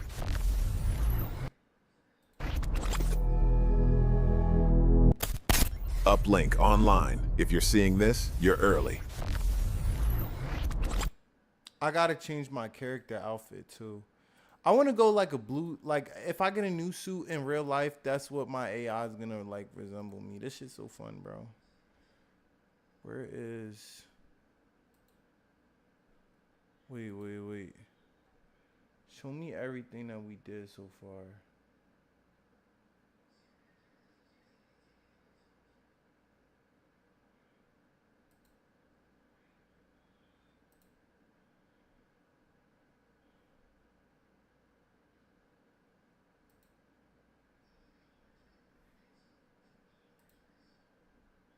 He stood up. They chose him.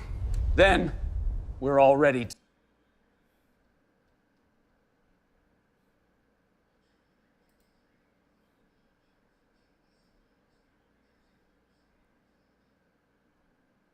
Do these videos delete over time?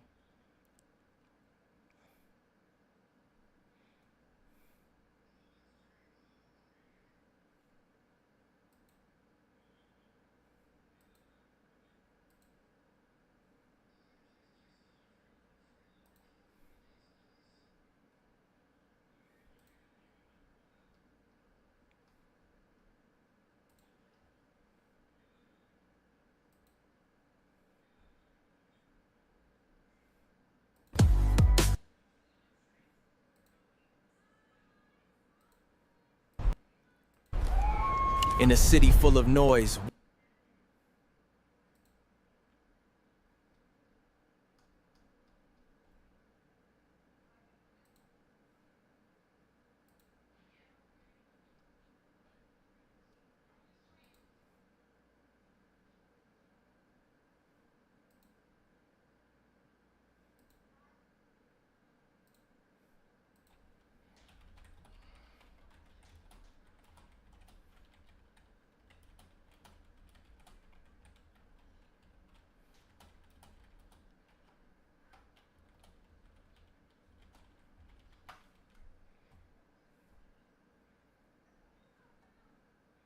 What the hell happened to my videos? I made all y'all see all this, right?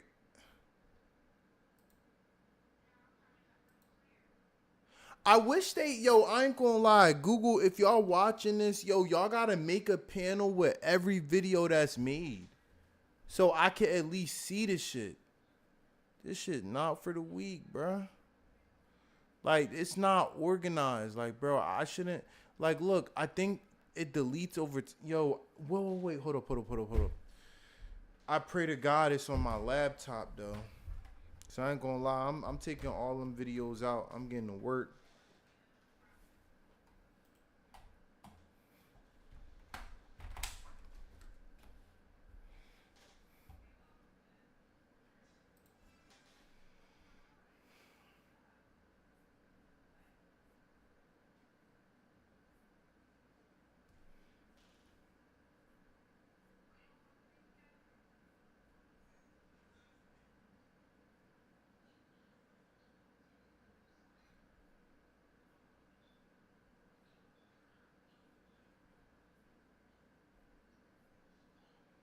Maybe because I made it on my laptop, that's why. But all right, bet y'all. Yeah, let's.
All right, y'all.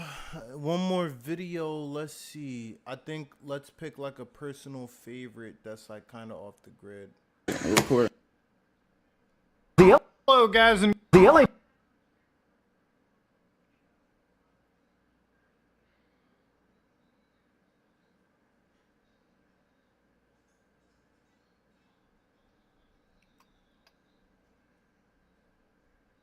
So a type. Get projects in line. Get projects in line.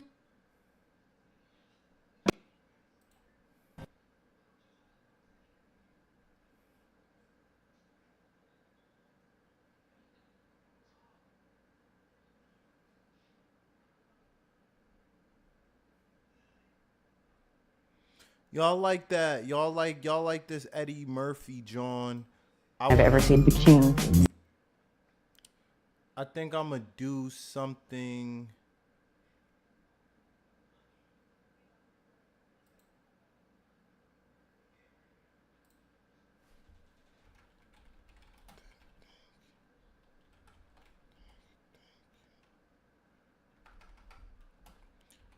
And for those L streamer, I show love, man. Thank you so much.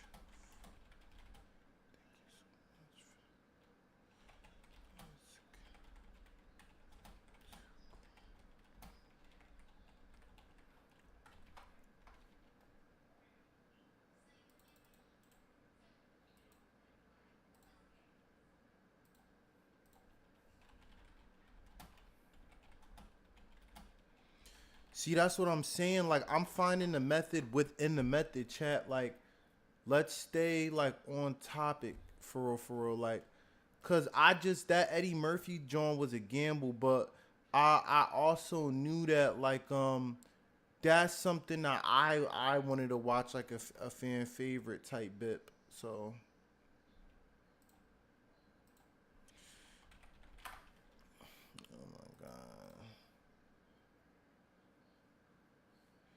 New Punk and Yo Jeans won't retire after Raptor 461. See, we're yo, I ain't gonna lie. I'll find that method. Let me find out.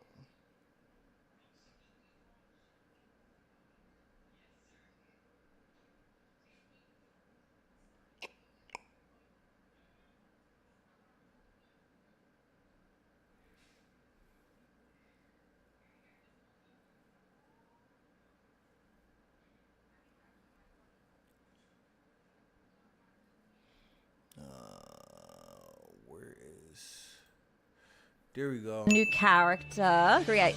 So your options are duelist. We already have a wizard, a star caller, or what is 3 weeks ago. Okay. Let's watch. That's crazy, but this one has more views though.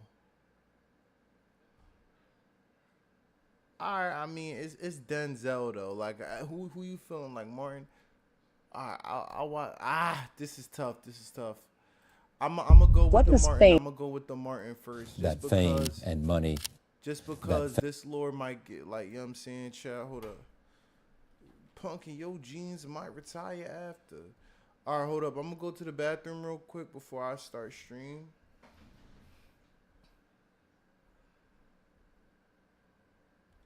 Gemini, don't do that.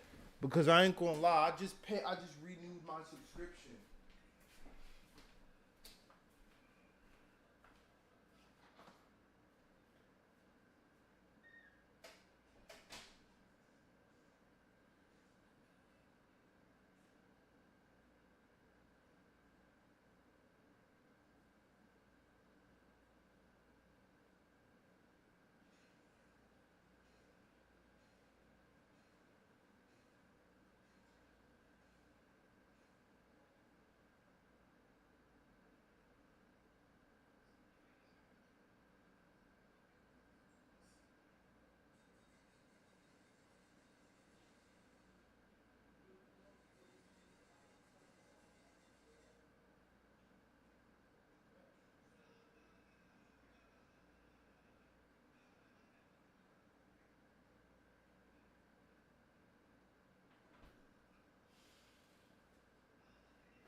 Only reason I'm walking like this is because I was on my leg with it.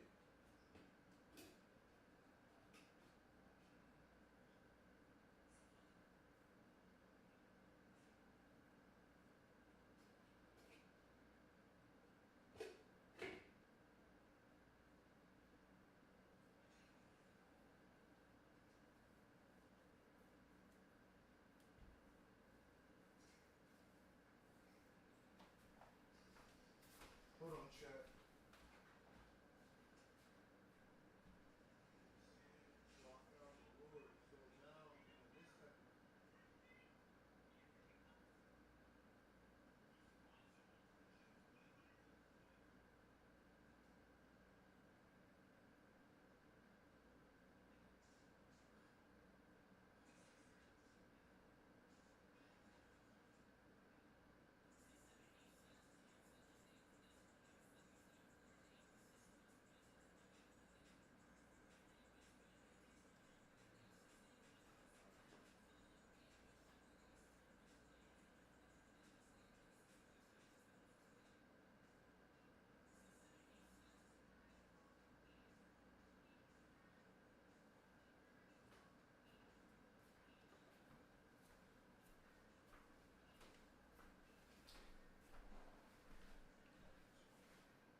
All right, let's start the. All right, y'all. Let's start the lore because y'all liked the video I did last time, so I'ma just, come out the gate and just introduce it, man.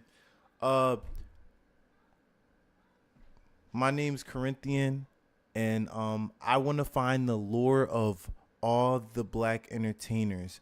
I want to see where they went right, what they did right, where they went wrong, and I wanna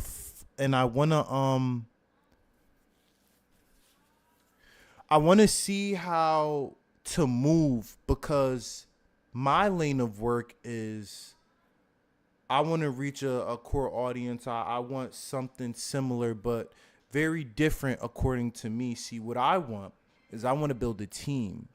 That's my lifelong dream, to build a team with people around me that, could also focus on what they're doing, but, could tell me where I go wrong and give me some advice. I'm saying this just because Parasocials, the next AMP, this is what I'm building towards, y'all. So I like watching information like this, such as like documentaries and, little things such as this nature. And if y'all enjoy just as much as me, we can make this a lure. You know what I'm saying? I could keep going down everybody because I see Dame Dash right there. So y'all let me know in the comments and yeah, let's get it, man. This Martin Lawrence lore, y'all. So this copyright strike's about to be crazy, bro. All right, bet. Fame and money and success and celebrity have nothing to do with the kind of demons that can take over anybody's life. Like me or love me, Everything is good though, dog. Martin Lawrence! Martin Lawrence! Martin, what's up, man? This is a very funny comedian who's kind of hit the jackpot. He's had some ups and downs in his personal life. Are you all right? Los Angeles, 1996, the city of dreams, but also a city still licking its wounds from the riots years prior. The air thick with unresolved tension. And in the relatively quiet suburb of Sherman Oaks, Martin Lawrence was reportedly frantic, yelling at oncoming cars. Onlookers watched as he ran into traffic, reportedly screaming, "They're trying to kill me." The police would arrive soon, and when they did, the story would explode. This is the kind of moment that people remember. The kind of moment where everything changes. This would be great material. You're so crazy. Let's bring on Martin Lawrence. Imagine being able to build an app with your name. No free promo. This was his moment. He'd earned it. He had performed in Washington Square Park, sharing the spotlight with street dancers and jugglers. He'd played in small clubs in D.C. He had survived the unimpressed gazes, the murmured conversations over his jokes, and the pressure to prove he was worth listening to. All of that led to this, and he was ready. There's not nothing in the world she wouldn't do for me. So I guess we'll go through life not doing a thing for each other. The crowd likes it. Good. Hollywood never has to look too hard for its next star. They tend to crop up, whether through proximity to the city, nepotism, or just sheer luck. But Martin wasn't necessarily a lucky guy. Born in Frankfurt, West Germany, to a military family, he was named Martin Fitzgerald Lawrence after two giants, Martin Luther King and John F. Kennedy. His father was an airman, in which the core value was integrity first. By the time he was 7, the family would relocate back to the States, making a brief stop in Queens, and then eventually settling in Landover, Maryland. But within a year, his father would leave the family, his mother moving herself and 6 kids into the King Square housing projects. Martin, the fourth of 6 children, learned early on the importance of standing out while also holding his own. Integrity first. But Landover wasn't quite like Germany. It was a place where he had to fight. He was a small kid, scrawny, a bit short, but he had hands. By the time he was 15, he weighed just 90 pounds, but that didn't stop him from making waves in the boxing circuit. That year, he became the Golden Gloves runner-up. He was into the arts as well, taking drama classes in high school. His teachers would try to cultivate his energy, giving him the last few minutes of every class to entertain his class. Oh, he a little throwed off motherfucker. He was throwing hands. He liked that. Mates, to make them laugh. After graduating, he wanted to see if he could make more than his classmates laugh.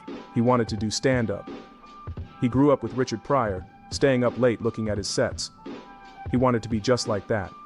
He joined a theater troupe after high school, 10-point musical group, and he did a few plays, but he wasn't with all the theatrics and wanted to focus on comedy. This was his big break. The judges give Jason Stewart 3 stars. The challenger, Martin Lawrence, receives 3 3/4 stars. The new champion, Martin Lawrence. He ended up winning that night but lost the next round, and Hollywood wasn't calling. He returned home to Landover, working maintenance, depressed. Then the phone rang. Ah, yes, this is so-and-so from Columbia Pictures. Is Martin Lawrence there? Oh, they invited him to audition for the show What's Happening Now, a revamp of the classic What's Happening. Of course, he would nail the audition. He starred in the 3rd season as Maurice Warfield. He spent a year on the show, and then, just like that, it was canceled. So, he went back home again, licking his wounds. He didn't expect the show to end, especially so soon. Shirley Hemphill, one of the stars of the show, would call a few months later to ask how he was doing. The truth is, not well. He was broke. She would send him $500 through the mail to hold him over. He asked, W. Shirley, what? That's a 500 gifted in today's time. W. fucking Shirley, you heard? W. Shirley. And you talking, and that's a black man that's chasing his dream, though. That's crazy. 500 was a lot back then, bro. how he could repay her. She said, "Don't worry about it. Richard Pryor helped her out years ago." She was paying it forward. The last episode of the show aired in March 1988, and 4 months later, he would get another opportunity to be in front of the camera. 3 fight out. Hi, I'm Spike Lee. When I'm not directing, I do this. Spike Lee was on the rise. After receiving critical and commercial success with his debut feature, She's Gotta Have It, he was inspired to do a film set in Brooklyn with the underlying thesis on how the weather can impact violence, especially between the races. Martin was tapped as the thick-tongued neighborhood kid C. Topper Carew, a director and producer who worked on the Jimmy Walker series Bustin' Loose, helped Martin get the role. He was Robin Harris's manager, and Robin introduced the two when Martin was dropped from his agent. Martin had tears in his eyes, and that was pretty much the day I decided to dig in for him. And Martin's face was now projecting on And Martin's face was now projecting on big screens across the country, and that got the ball rolling. I'm Martin Lawrence. How y'all doing? He was tapped to do House Party, which became a sleeper hit directed by Reginald Hudlin. Topper nabbed him to play the lead in his comedy Talkin' Dirty After Dark. The movie was ultimately panned by critics, but Martin was the bright spot, proving that with the right vehicle, he had the potential to be something special. He had officially become a leading man. Please welcome Eddie Murphy. Eddie Murphy. Eddie Murphy. After earning national attention as a cast member on Saturday Night Live, Eddie Murphy hit superstar status in the early 80s. His stand-up special Delirious catapulted him into comedy royalty, and the follow-up Raw grossed over $50 million in theaters. By the late 80s, Eddie wasn't just in Hollywood, he was Hollywood. By 1992, he had starred in 10 feature films, all of which were successful. Martin wanted a career just like his. Eddie had been working on a concept with some buddies from his Saturday Night Live days. The story was about a successful male chauvinist who falls for the female version of himself. But every womanizer needs a posse, right? Martin was cast along with David Alan Grier in the movie as Murphy's best friends. Reginald Hudlin was tapped to direct the film and knew Martin would bring his A-game. Tisha Campbell, another standout from House Party, was also cast as Murphy's nosy neighbor. Even though they didn't have any scenes in Boomerang together, Tisha and Martin had a rapport. They had become acquainted while Martin was doing shows in the comedy circuit in LA. Tisha would come and watch him along with Tommy Davidson. While on set, Hudlin saw the Chat, I'm about to look it up real quick. Hold up. potential in these two newcomers and would go on and on to Eddie about them. Eddie suggested Hudlin do a movie starring the two of them. Martin overheard that and took notes. You see, he had been busy. He was in talks with Russell Simmons to host the new stand-up show Def Comedy Jam, which would premiere a few months before Boomerang. Directed by Stan Lathan, the 30-minute showcase would highlight a bevy of black comedians, such as Bernie Mac, Chris Tucker, and Cat Williams. Martin would serve as the first host, as the show premiered in March 1992. Can you please just hear me out? No. Fuck no. No free promo. Yo, you know what's crazy, Chad? This was Twitch live streaming back in the day. This was IRL dead ass on live TV. This was the Twitch of what it is now, but y'all get what the hell I'm trying to say. So glad you can make it. That's my girl. You seen her at House Party 1? Man, she took off when she was running. Body was like, pow!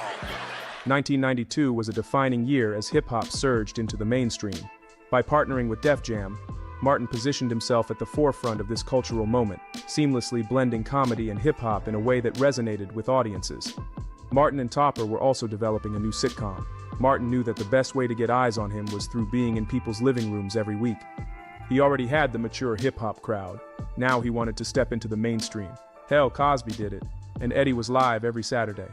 Now it was Martin's turn. But there was one thing missing: the girl. Martin was sitting next to Diana Ross at the Boomerang premiere.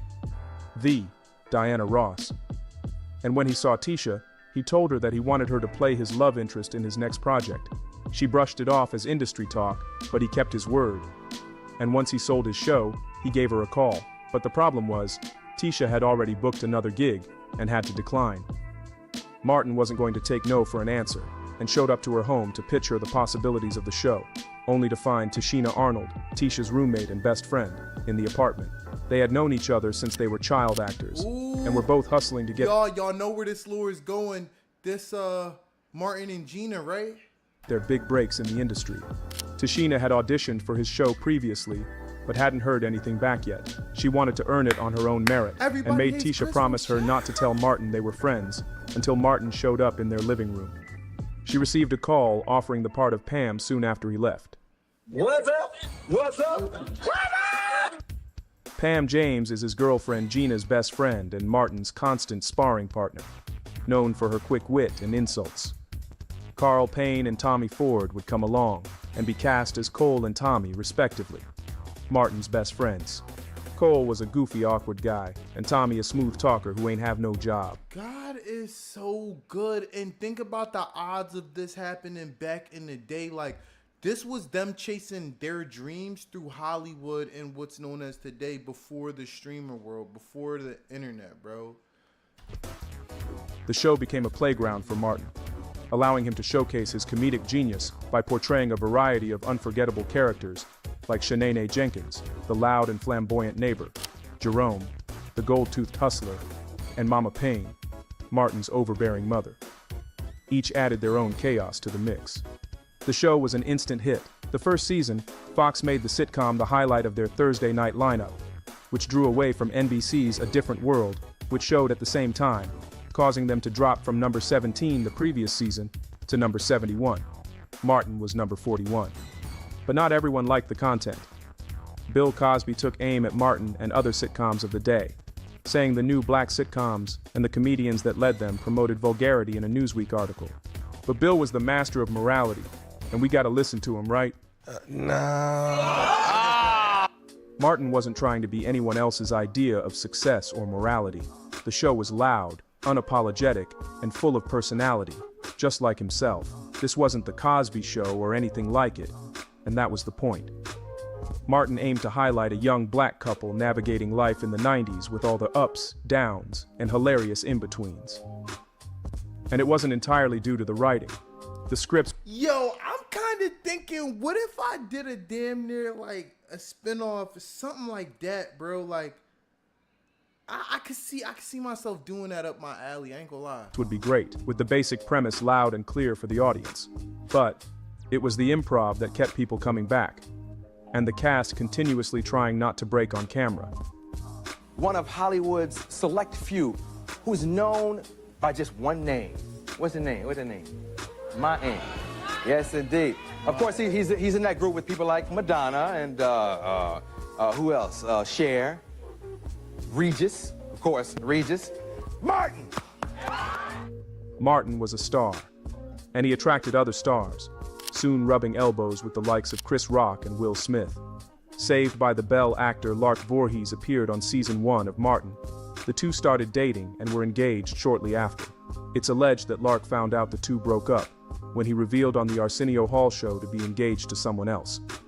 But I couldn't find that footage anywhere, so who knows? According to Dustin Diamond's memoir, Lark was never the same after the relationship with Martin. At this point in his monologue, Martin begins a commentary on what he considers the decline in standards of feminine hygiene in this country. In 1994, he was given the opportunity to host Saturday Night Live. Well, look here, y'all. We got a great show for you tonight, because I'm here. And while the Martin Show's secret weapon was improv, the creator and showrunner for the program, Lorne Michaels, hated it. But Martin being Martin, he did what he knew best. He launched into an array of topics off the dome. Michaels didn't appreciate it, and allegedly banned Martin from not only the show, but NBC as a whole. But that didn't change a damn thing. They don't want my concert movie to come out. They don't want this brother to say what he got to say.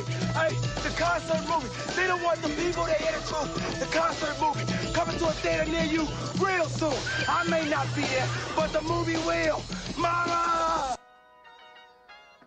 In '94, he released his first stand-up special, You So Crazy, filmed at New York's Majestic Theater to a sold-out crowd. The film made $10 million at the box office. What? This bootleg design style is making... Fuck no. Stop it. Oh my god, I didn't even mean to click that. On y'all ass, no free promo. Interview with my partner Will Smith. Now, for those who don't know us, look how tall Will is. Now you put us two different people from different networks, and look, look how tall. Chat after the box office hit, Dennis I'm assuming the Will Smith and Bad Boys trilogy. Yes, he's tall. I'm short. No, you're not short. Oh, Will. No, Martin, no. No. Will. Martin, you're not short, What man. am I then? You're pleasantly petite. That's it. Thank you, man. All right, you take My partner, man. I'll see you on set in a minute, all right? Okay. Love you, man. Love you, man. He was also tapped to film the buddy cop action comedy Bad Boys with other superstar Will Smith. Martin got top billing. He was the bigger star at the time. Arsenio Hall was initially offered the role of Mike Lowry, Will's character, and called it one of the biggest regrets of his career. The film opened at #1 at the box office and generated $15.5 million during its opening weekend. And plus, the show was still a smash.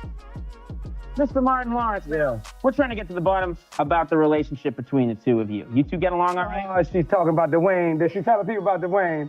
Well, but she brings it to work, you know. But she living two lives. She got the best of both worlds. A great boyfriend on screen, great boyfriend off screen, you know. I'm your husband. I'm your fiance. Fiance. Yeah. We're engaged now. We engaged now on TV. In 1995, at 29 years old, Martin married Miss Virginia Pat Southall in a ceremony with about 600 guests, and they had a daughter shortly after. Martin was seemingly with about 609 years old. Martin married Miss Virginia Pat Southall in a ceremony with about 600 guests, and they had a daughter shortly after. Martin was seemingly at the top of the world. I talked to God. I said, you know, this past year, 93, 94, there's been a lot of flack, you know, people saying, what is an image, what is a bad image in comedy? And I said, God, give me the strength, if I do win, to have the guts to come up here and say who I am and just to tell you. When you want to hear young people in America, you got to listen to them. You can't always point the finger and say, you're this and you're that, because when you constantly tell somebody you're bad, they don't feel like there's nowhere else to go. He was a hot commodity. He co-wrote a comedy thriller about a ladies' man who finds himself being stalked by one of his lovers. The film would eventually be titled A Thin Line Between Love and Hate. And while directing the film, Martin was under pressure. He executive produced his sitcom, but directing was a whole different beast.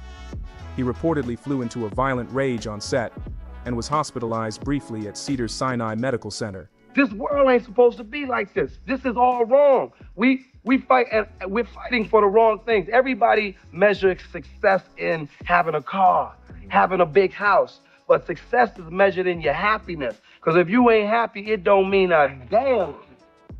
The pressure was getting to him. Black creators, innovators, whether it's everyone in the entertainment industry, they hit this same point. I, as a creator myself, has hit this same point, whereas though I realize all this. That's why I take pride in my work. And sometimes, you know, even doing reaction videos, I get the video off, but I also see, I guess the video holds emotion. So when y'all seen that video with the last video y'all liked, right, with Eddie Murphy, that energy that I told y'all about, y'all liked it. Y'all, you know what I'm saying? Y'all fed off that more. But he's absolutely right. And it's also about taking pride in your work too. I don't care what critics say.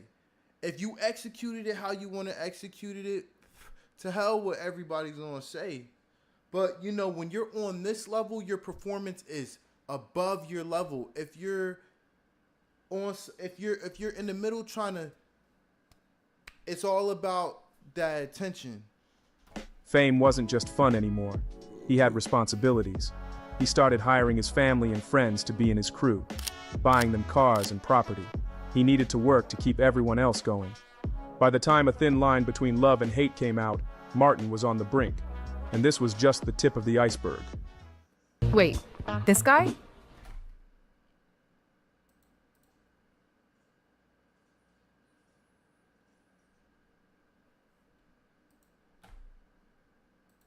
Let me ask you this.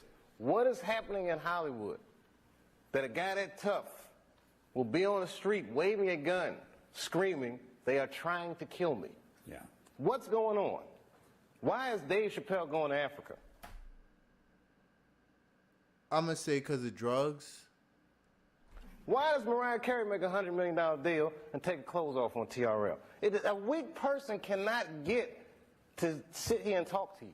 Ain't no weak people talking to you. So what is happening in Hollywood? Nobody knows. The worst thing to call somebody is crazy, is dismissive. I don't understand this person, so they're crazy. That's bullshit. These people are not crazy. They're strong people. Maybe the environment is a little sick. On the afternoon of May 7, 1996, at around 12:30 p.m., Martin ran into Ventura Boulevard at Tyrone Avenue in Sherman Oaks, reportedly with a loaded firearm in his pocket. Witnesses said he was screaming phrases like, "Fight the power," and "They're trying to kill me," at passing cars, waving his hands and cursing. Once police arrived, he reportedly tried to fight them off, and was ultimately restrained and arrested for possession of a concealed firearm. After a toxicology report, no substances were found in his system, and his publicist would say this was all due to exhaustion and dehydration. But Hollywood never changes its stripes. We've seen these scenes before, from Brandy reportedly running away from the set of her hit television show, to Dave Chappelle walking away from it all for years. It breaks people, the pressure of it all. A couple months later, he had another brush with the law for carrying a loaded firearm at the Burbank airport. He was arrested and given 2 years probation. 1996 was a tough year for Martin. In September, he filed for divorce. In the Washington Post,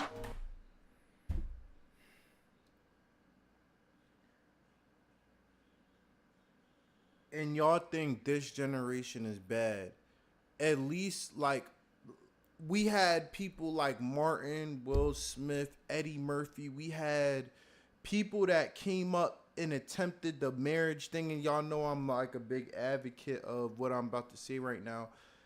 It's all fun and games, bro, until that divorce papers come up, bro.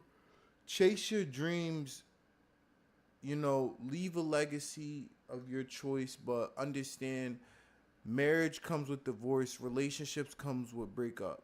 You know what I'm saying? So do what you want. I know what I'm gonna do. his ex cited that the reason was because she feared for her and their child's safety.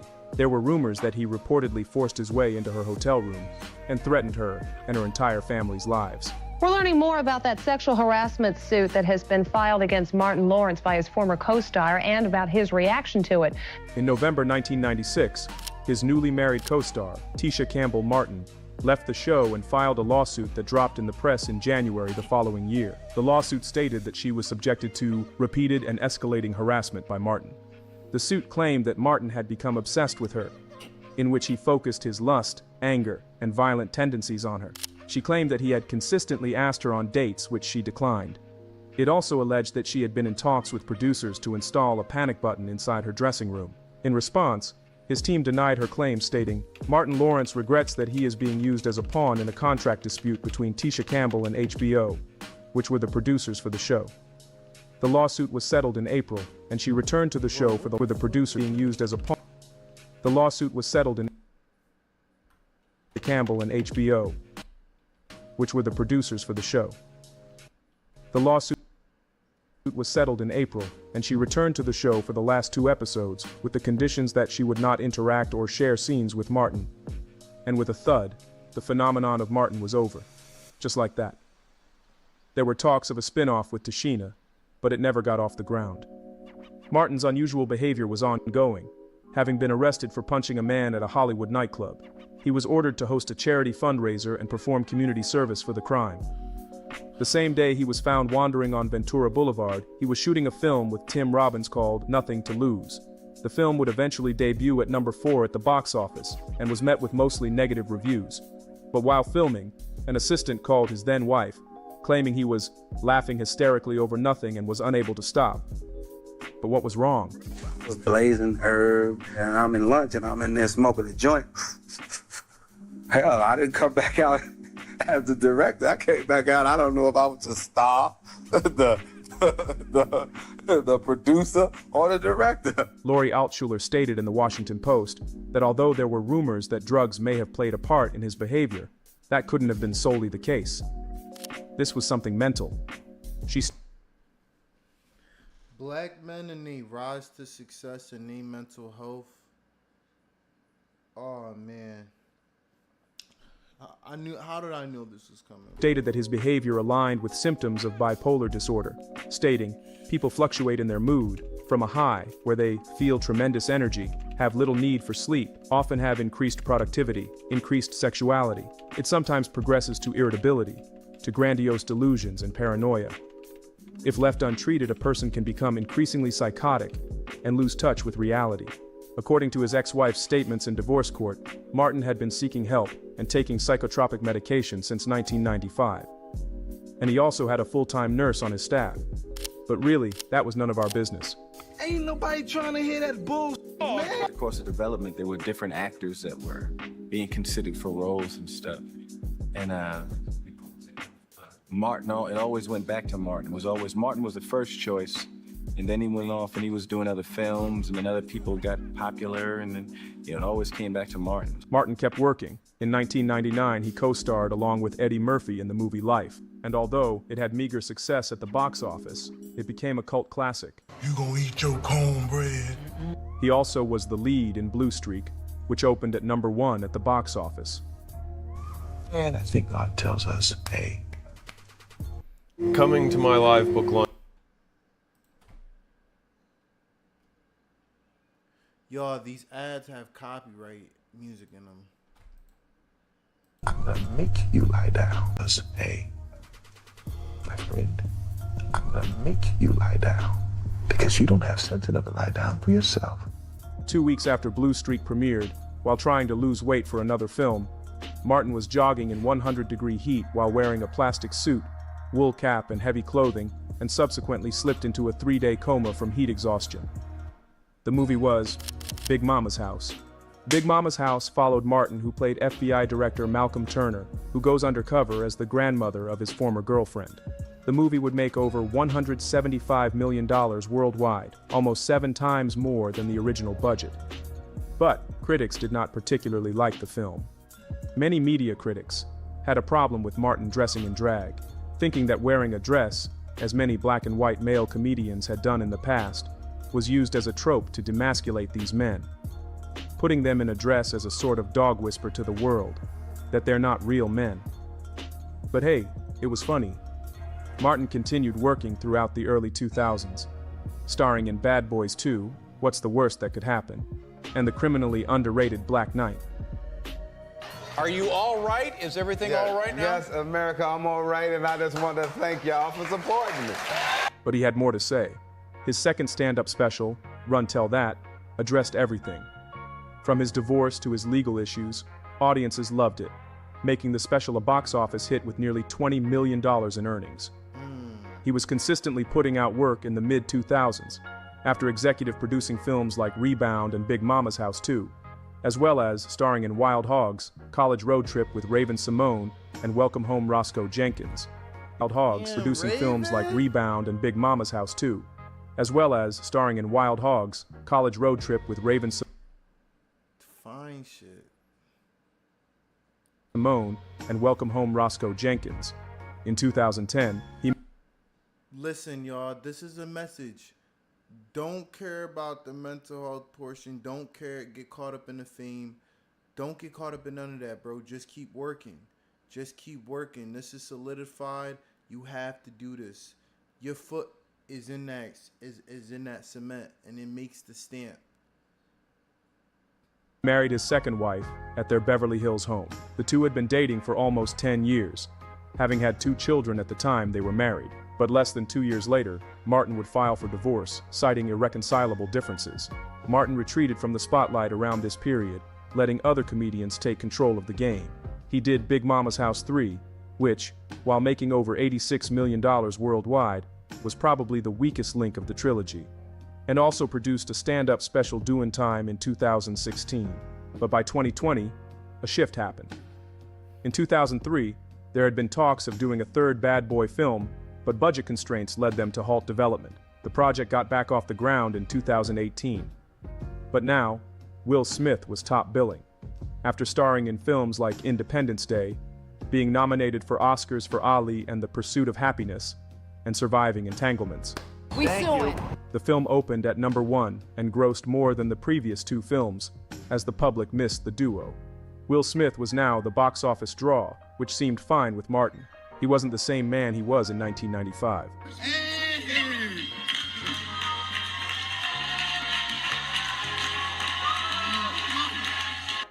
In the years that passed, Tisha and Martin had begun to work on reconciling their relationship.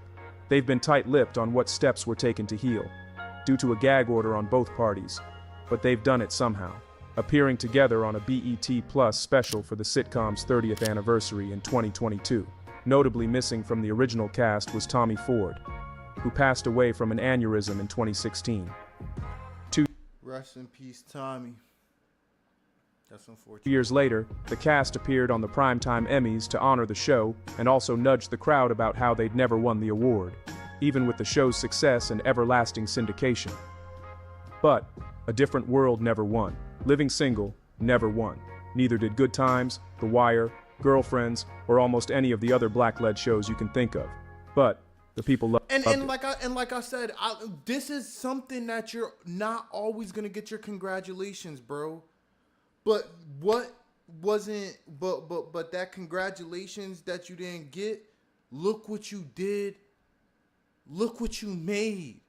This is beautiful. Like, you're not forgetting this type of work. Cause somebody, he sacrificed and he did it, bro.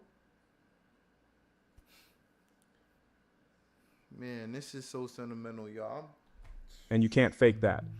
In 2024, the fourth Bad Boys installment hit theaters grossing over $400 million at the worldwide box office, putting the cherry on top to the successful franchise. Nothing I won't talk about it, but thank you. That's a good closing. That's no more after that. That's a closer right there. Everybody who goes see a Martin movie. Thank you. That's it. Hollywood, like life, is complicated. It tests relationships, and every success and setback adds to a legacy. Martin Lawrence's journey, marked by explosive highs and extreme lows, stands as a testament to that truth. From his gritty beginnings on the stand-up circuit to becoming one of the most recognizable faces in the industry, he broke barriers with his raw humor, reshaping what it meant to be a black comedian in Hollywood. And he's still so crazy. You're so crazy.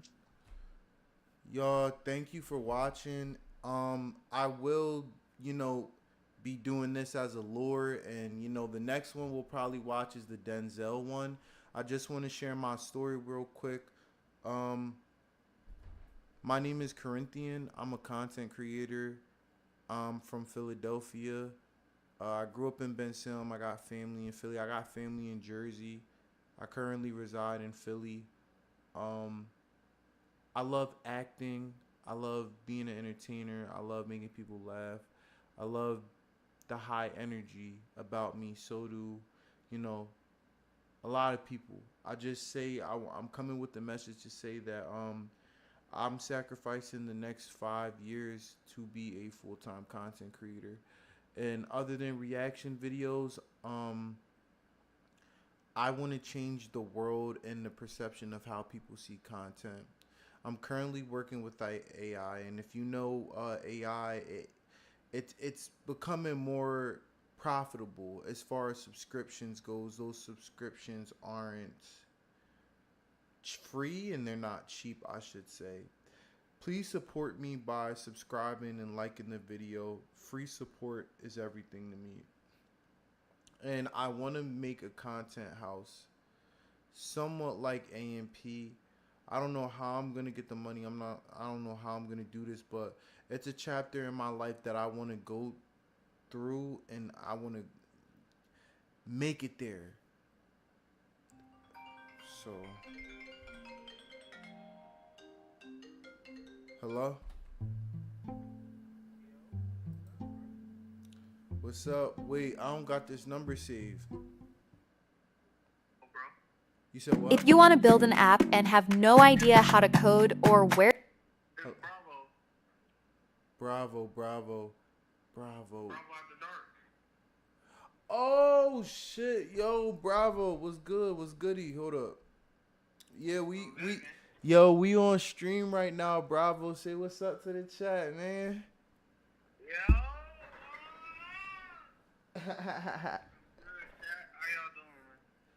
Yo, y'all, I came across Bravo's his channel, yo, and just like, you know, everybody else, he got that grind in him, that dog in him, and he's just been really consistent with his streams. Yo, can you tell him where to find you at too?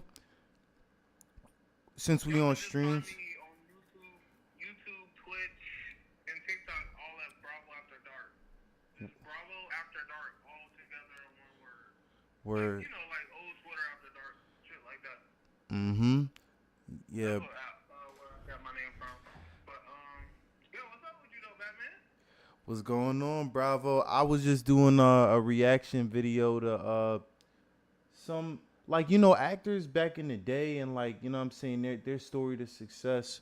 But nah, I've been good, bro. Like, I ain't gonna lie, I just been I came from my run club today. It's a run club every Tuesday where I'm at in Philly, so you know, we was at the art museum, we was running and all that. But also like just working on this subathon and getting these AI videos in check. And just checking myself. I feel like I'm dang near like always, not always, but I'm trying to stick with the script, you know what I'm saying? Cause I'm kind of like tracking everything I'm doing, but I'm noticing I'm damn near going off script a little bit. But other than that, bro, you know, God is good, dog. Like I'm able to stream, bro, and I'm coming across like-minded individuals, bro. Like, this is everything that I pray for, and I don't take this for granted either. Yeah, for sure, bro. I seen your shit. I said, even more than, you know, the AMP shit, I look past all that as a content creator. I just look for a person, really, because content is content. It get made, it get moved on, you know. It's going to be there forever. Everybody's going to make content. I'm more interested in the people. And when I seen you, I just thought you was authentic, and you funny as hell, but I swear to God, you don't even be trying to be funny. You just funny. And I like that, bro. I like it. I like what you're doing. I see that you know, starting your own little parasocial, little Discord shit. Appreciate you, Brody. Yeah, man. I'm trying to just trying to find my tribe, bro. I want to try. I really do believe, and I spoke this into existence. I want to see a chapter in my life where, as though, like, you know, I get there in time. Whereas, like, with the content crib, and, you know, just having, like, I don't know, probably like 10 people dang near on deck, and we actually get to see this shit happen, though. So that's what I'm grinding towards right now. Yeah, I definitely think it's gonna happen for you, bro. You just gotta, like you said. I mean, you know, I'm a watcher, so I see your content. I see exactly what you mean when you say, you know, you gotta get back on track a little bit. I think you're doing that though, bro. You just gotta, you know, stay with your plan and execute on your plan, bro. I like it though. I like the whole thing. So, what's your goal and your purpose with all this? Well, brother, I want to for the next 5 years, I want to be strictly focused on my purpose. I'm gonna tell you a little lore about me. You know, and if y'all didn't notice too, like, chat. So it all really started with Humble. It was a clothing brand that blew up in the city. Everybody knows it, like Humble, you know, like, you know, shake your hips, like, and, you know, dance with the hoodie and all that. And, you know, I've been through the highs and the lows and the success that came with that. And, you know, being around Zay, it always made me he showed me a different side. It was almost like he was Jay-Z and I was Kanye West, but he had more of the business side. I was more of like a creative manic, you know what I'm saying? Whereas though, like, I had, you know, $1 million ideas to bring to the table. And you know, when that chapter ended, you know, I just thought about it like, I never actually seen myself doing this full time, just because of how, like, you know, reality is around the corner for everybody. But I also realize it's a fine line between, you know, reality and delusion. So then I really started thinking to myself, yo, delusional aspect is on the side of the spectrum where everybody would, like, you're the outcast. Oh, you're the streamer. You're the person who thinks this is going to work. And I'm 26 years old, bro. I done seen people die. I done seen a lot of women get pregnant and become single mothers. I done seen a lot of niggas go to jail. And all of that motivates me from the place I'm from, Philly. And I just realized I want more out of life. Like, I want to be able to create something so powerful in the world of content, whereas though I could change the way a person would view content. So then I started writing down these ideas, and from there, you know, I just started being really transparent. Of course, as a streamer, like, they want to hear your story or that your lore of like what you came from or like what you want to do. So I posted that video, and I paid my I just got in an apartment. I paid it 6 months in advance. I paid for a yearly LA Fitness membership just in case I'm not able to pay my Pico bill on time and stuff like that. And you know, I got a little like a little 10% support system I do have for the streaming, like. And, you know, I just took it and ran with it, bro. I honestly just took a chance, bro. Like, without even considering, oh, reality for me is probably what somebody else say that's around me. Like, how am I trying to say this? Yeah. Like, it's around the corner for me. Niggas, it's not around shit, bro. Your life is your life, bro. Trust. You can have a job and still be grinding to do the shit you want to do, bro. Nobody is guaranteed a certain time or something, like a time frame where niggas gotta blow up, bro. You gotta just, like, look at this shit like, bro, no matter what, I'm gonna die before I get this up. Like, I'm gonna make this shit work. And I think you gotta just, you know, have that in you. Fuck what niggas think, bro. Niggas, like, bag groceries, fucking, niggas fucking, you know what I'm saying? Yeah. But it's like, bro, the same people who will be shitting on your dream, those niggas, like, bag groceries. And that's not, like, bro, the truth of the matter is, whether you gotta get a job in 6 months or not, nigga, you can work your hardest to try, but even if you do, nigga, keep going. Why you gonna stop? The majority of niggas who stream now probably, like, had jobs at one point. They, like, Extra Emily was a fucking accountant or some shit, bro. That's just how life goes. But I fuck with what you're doing. That's really why I wanted to talk to you, because I had to hear you for real, because I knew you was gonna be funny, bro. But you just gotta, you know, keep going. I want to hear, like, what's some ideas? What's your plan on how you plan to fucking pop this shit off, though? Yo, all right. So look, I got a crazy idea, but first, let me go to the restroom real quick, cause I do gotta pee, but I'll be right back, bro. Excuse me for a second.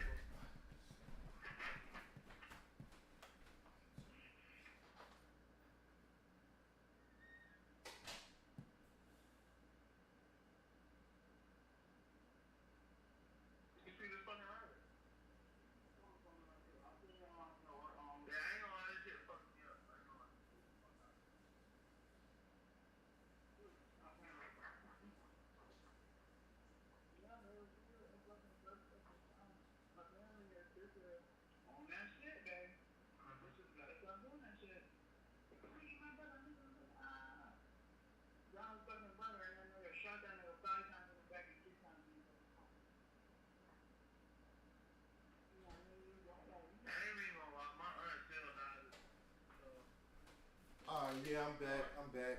All right, so I'm gonna give it to you straight, bro. And this was like the $1 million idea that I was thinking, like, not $1 million, but like, you know, that ding.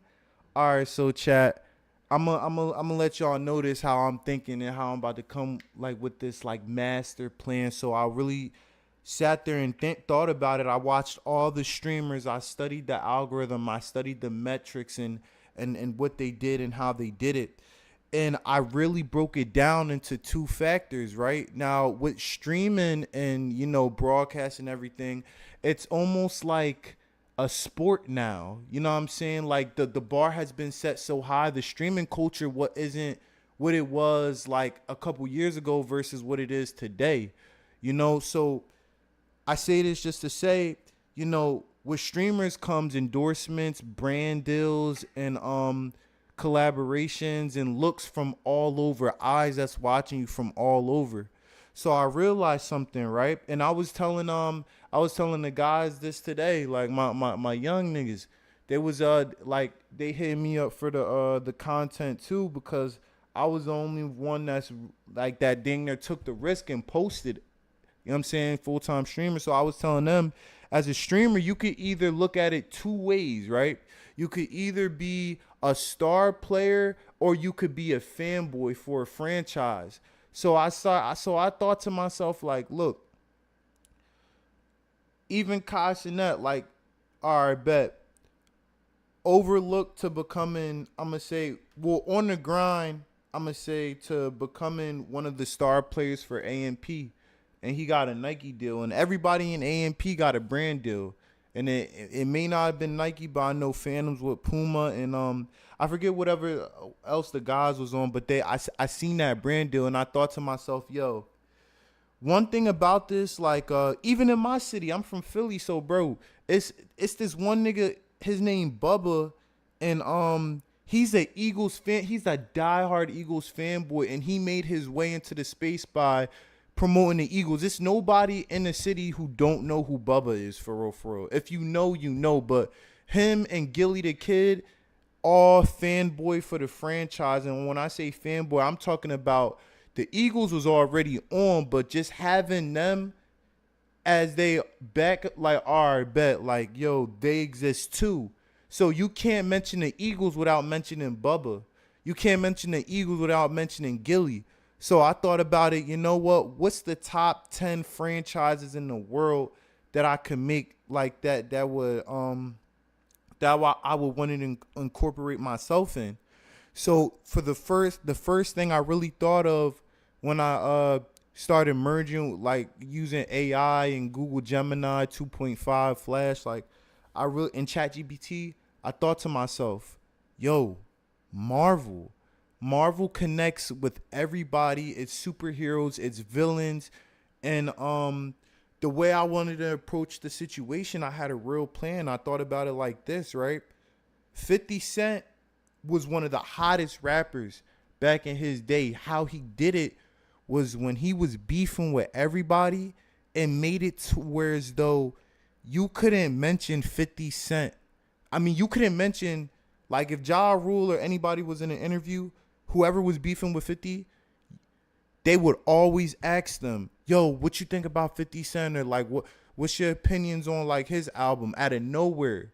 So he made it to where as though you can't mention like you can't even talk to these people. These people can't get interviewed or nothing without 50 Cent being mentioned.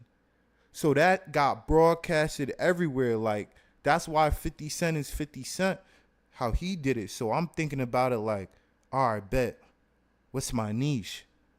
I use AI and ChatGPT. So I'm thinking to myself like, damn, all right, bet. And even I talk to my bro, he makes AI agents and he sells them to people, bro.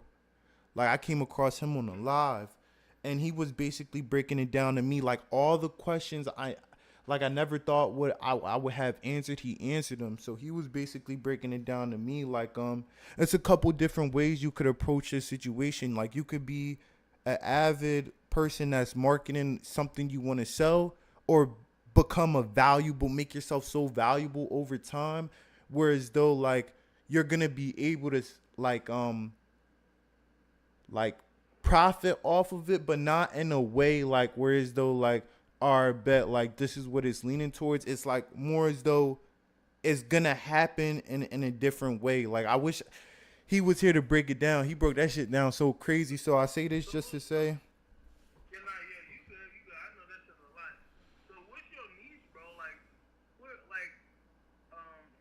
ain't really looked at your YouTube channel too much besides the live stream, but what's All right, so my niche, I'm not gonna lie, bro told me my niche is damn near AI, but I'm still trying to figure that out myself. So right now, I'm forming content on just like what I'm around and like other than me yapping. So I would say my niche is probably being transparent, AI, and just content creation. Like what I really want to do is I think your niche is just living your own life, bro. You a funny person, bro. where I think your niche is living your life, letting people see the fucking crazy situations you get into, fucking, you know what I'm saying? Just the drama, the ups and downs of you trying to pay your rent, pay your bills, trying to be a full-time streamer. Take niggas on, take niggas on the journey of, I'm just using this as an example, DoorDash and fucking penny pitching and shit like that. I think that's what people want to see from your story, bro. real nigga shit, bro. I appreciate you for telling me that too, cause I don't know nobody, even like personal friends that would have like watched my content and would have told me that. So just because you told me that, bro, like my nigga, like gratitude, bro. Like thank you, nigga. About to start shedding a tear. I'm gonna watch it, bro. I'm gonna always fucking shoot some tips, or if I see some shit, or I fucking see some shit, if everything going good, I'm gonna just like it, comment, keep pushing. But if I see some shit, I definitely shoot you. Hey, try this shit. That shit good. Turn that into a storyline. I definitely shoot you some shit, bro. But yeah, I was trying to figure out like how we could do some shit together. I don't know if you watch my shit, but I do a lot of reactions and yapping a little bit of talking shit. I do a lot of reactions and shit. That's like my YouTube thing.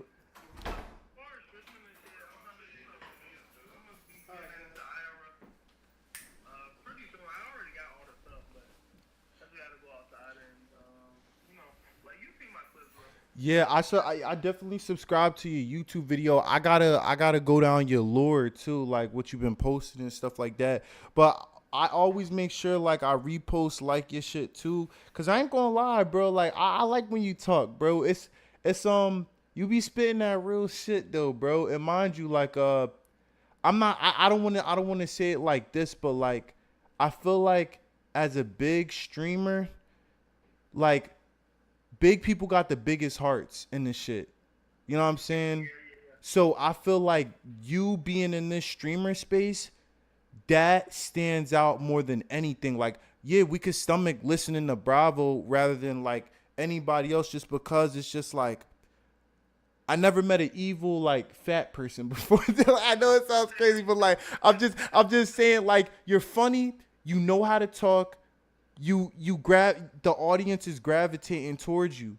So already, even the way you're talking to me, you feel me? Like I was not even expecting this, bro. Even for you to hit me up off the strength, bro. Like you one of them ones. I don't think there's no denying that at all. Yo, how you feel about like short films and like being an actor too?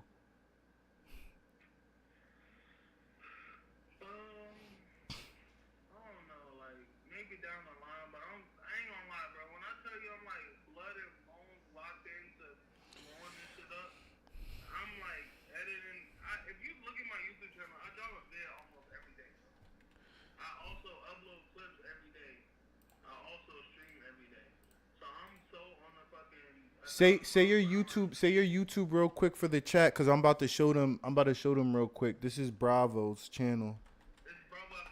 There we go, Bravo After Dark. Alright, y'all. This is his. Wait, what the freak? Hold up. All in one word, right? Yeah, Bravo After Dark. Oh, okay. After. Nah, I got it. All right, yeah, chat. We pulled it up. Yo, 766 subscribers. Bro, go get this man 1,000 subs, bro. This nigga is grinding. He's posting every day, chat. Like, literally. Funny as shit, too. If you don't watch the stream, this is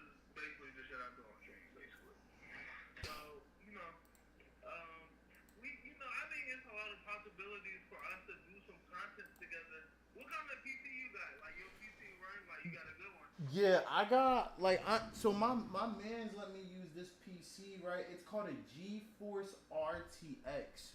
So it's like a standard model, but the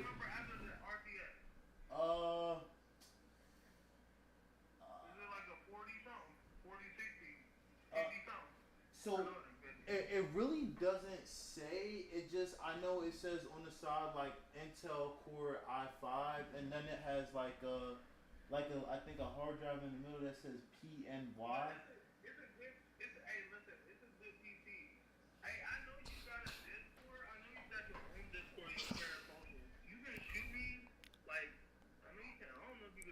If you just send a raw link, I just have to send it to my browser, bro.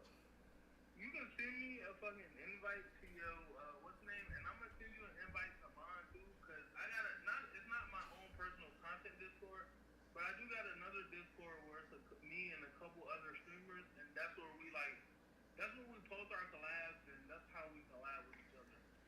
Word. All right, say no more. I'm doing that right now. Hold up. The other people who in the shit, they fuck with your shit, bro. We fuck with your shit. So it's like we ain't no group or nothing. Ain't none of us in the group. We not a group. We just literally friends, bro, and we all trying to help each other type shit. Word. So, I know you got your group and shit, your Parasoldiers, and you building that, and I'm gonna fuck with you, and I got the other people. We gonna all fuck with you, bro. We gonna build like a community so that you can grow your vision.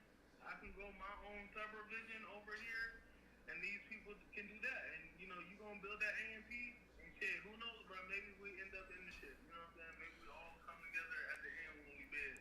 Yeah, I'm fucking with it. So now let's put in that work, bro. Say no more.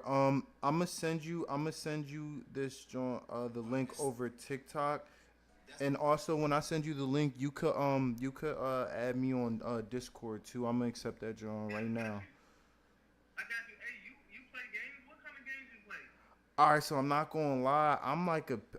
I'm so picky with games, bro. But I'm not gonna lie. I just started playing games for I play Fortnite. That's probably generic. And I play this one game. It's called Rumble Fighter. Nobody really knows what it is, but it has a small community. It's one of them fan favorite games I've been playing for 15 years, bro. Would you be down to play a game maybe an escape room with me and you and the other couple streamers? Hell yeah, nigga. You don't even got it. Yes, bro. It's a scary John, right? Oh yeah. No. Bravo. That's my speed. I ain't really get to tell you that, bro. That is my speed, bro. Cause I'm not gonna lie, video games really don't keep my attention like that unless it gets some type of adrenaline running in me. You know what I'm saying, bro? So yes, I'm 100% down with that, bro. Especially a scary game. What, nigga? Come on.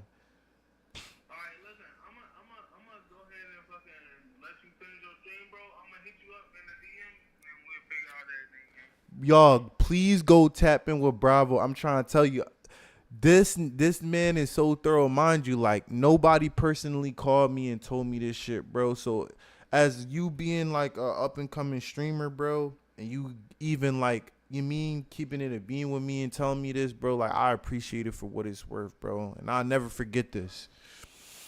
Hey, for real, bro. Real rap, yo, and I got time, bro. I don't got no 9 to 5, so bro, whenever you wanna call me anytime, bro, I'm picking up the phone, gang. Likewise.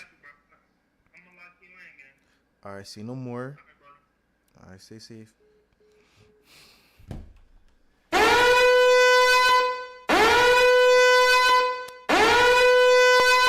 I ain't get a chance to get it off, yo. Hold up.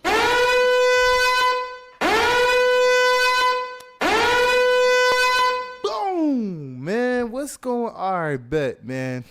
I ain't gonna lie. I feel like that was definitely God, because I was kind of peeping what's next, especially for TikTok. And they already was in the Discord, and my name got brought up. So, I'm doing something right, man. But The fact that Bravo called me and he did that, bro, like, I ain't gonna lie, real nigga, bro. Like I said, I'm the outcast. Family and friends don't call me to say that shit. You know what I'm saying? And that's one thing about being a content creator, bro. Like, I told the guys, I told my young niggas, I said, bro, ain't no point of being a content creator if you not a full-time streamer, bro. Cause either one or two things. Yes, you could build it up off the socials, like off of an iPhone, but the thing is with streaming, it covers every lane, bro. Like, I'm talking about certain shit. Like, I don't even gotta go above and beyond with content unless I'm trying to get it off of TikTok. You know what I'm saying? If I'm trying to get something on TikTok, you feel me? But definitely, I'm going what bro said, and I'm just about to show y'all the story of like a broke man with a vision. Damn near like Pursuit of Happiness. This is my yo, I just got a crazy idea. Yo, let's tell Jarvis about this. Yo, Jarvis.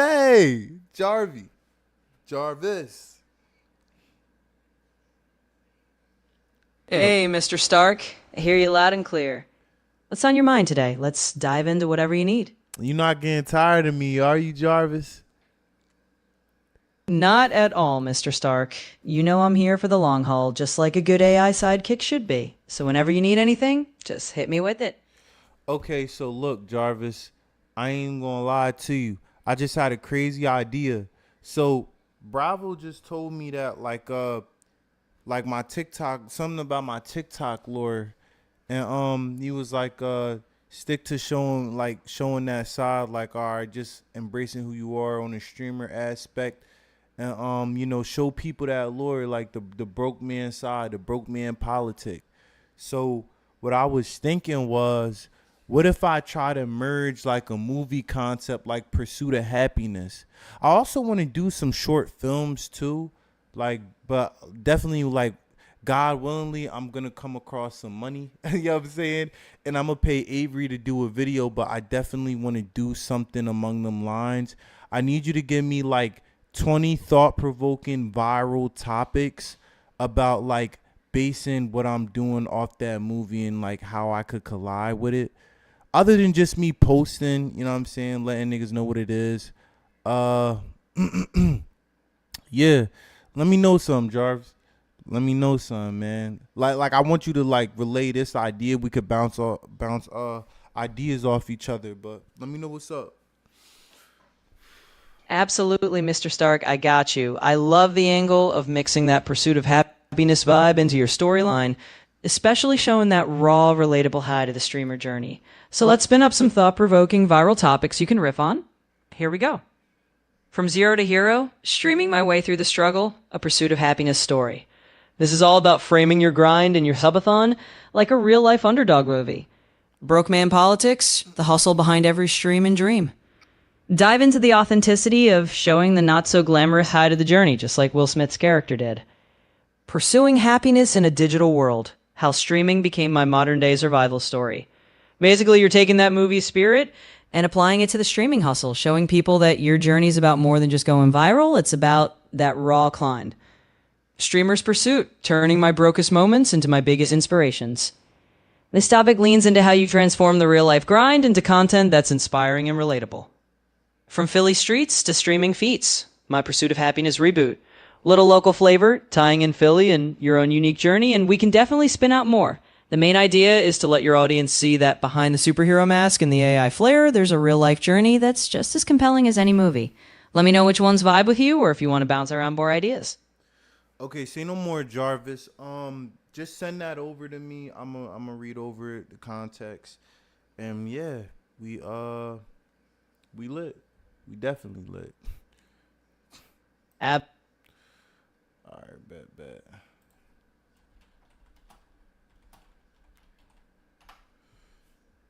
Real nigga.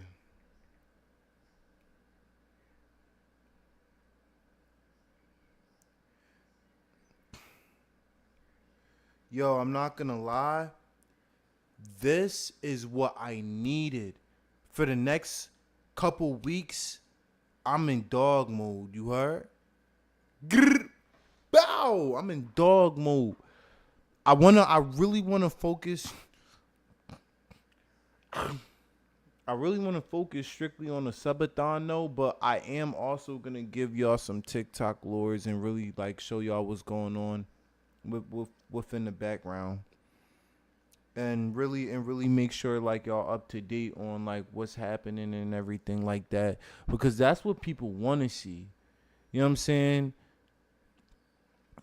Before, you know, the creativity takes over and then people really don't know. You know what I'm saying? So okay, bet. My nigga. All right, y'all. This was definitely a great stream. God is so good, bro, because I really don't know. Like, bro, y'all heard that conversation? None of that shit was scripted, bro. I didn't even know bro was going to hit me up, bro. So, yeah, bro, I'm finding my tribe, man. This was a great stream, y'all. Subscribe, tap in. Subscribe to Bravo After Dark on all socials, bro. Real nigga. And we just gonna keep continuing to, you know, strive for greatness, bro, and put this work in. So I'm gonna tap in with y'all. We about to play some video games and shit like that. Yeah.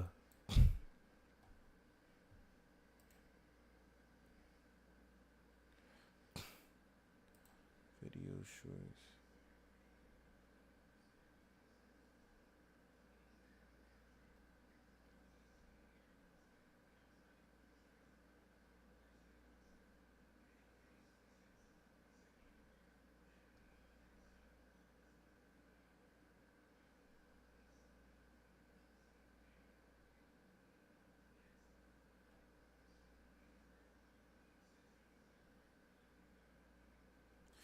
And I like it because this is strictly bro's 2 more links, Instagram.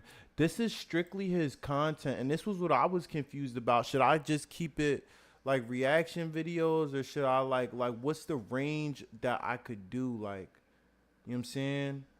But we definitely could learn a lot from Bravo too.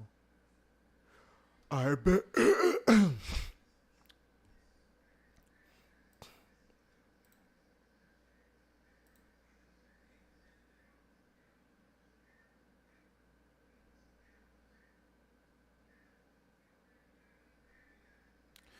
Ain't nobody fresh as so, all right, y'all. Let's thrown chaos to the and like I said, I'm sacrificing.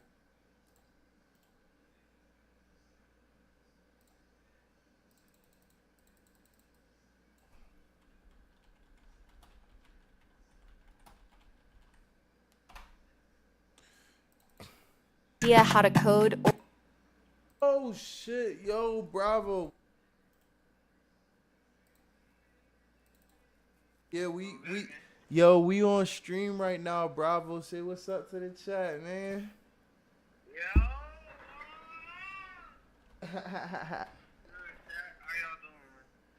Yo, y'all, I came across Bravo's his channel, yo, and just like, you know, everybody else, he got that grind in him, that dog in him, and he's just been really consistent with his streams.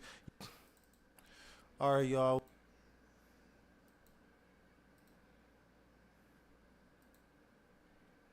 The POV camera shot. Matter of fact,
than I was. Like, think about it. When you go to church, or when you even go to the gym, do you feel better or worse than what you came out? Now, obviously, it's always going to be better. But nobody actually wants to show up for the gym all the time. Nobody actually wants to show up for church all the time. But this guy does. Man, take your time. Pace yourself. Don't rush. Don't overthink. And just call me when you get back to the crib. Okay. Keep talking over me. Hold on. Take your time. Hey.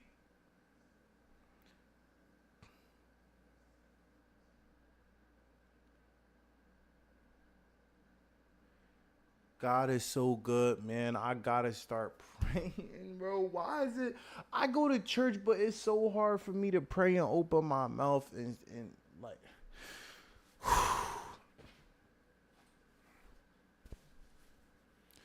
Easier said than done. I guess that's what it is. Cause if I could start like training myself to really, you know what I'm saying, bro.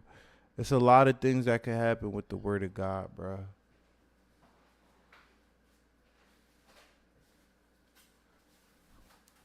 Yo, I ain't never get to ask you this. So, yo, you had that one salmon platter. I don't know if like you got that from a cookout or you bought that somewhere. That shit smelled dumb good. It was a minute ago though.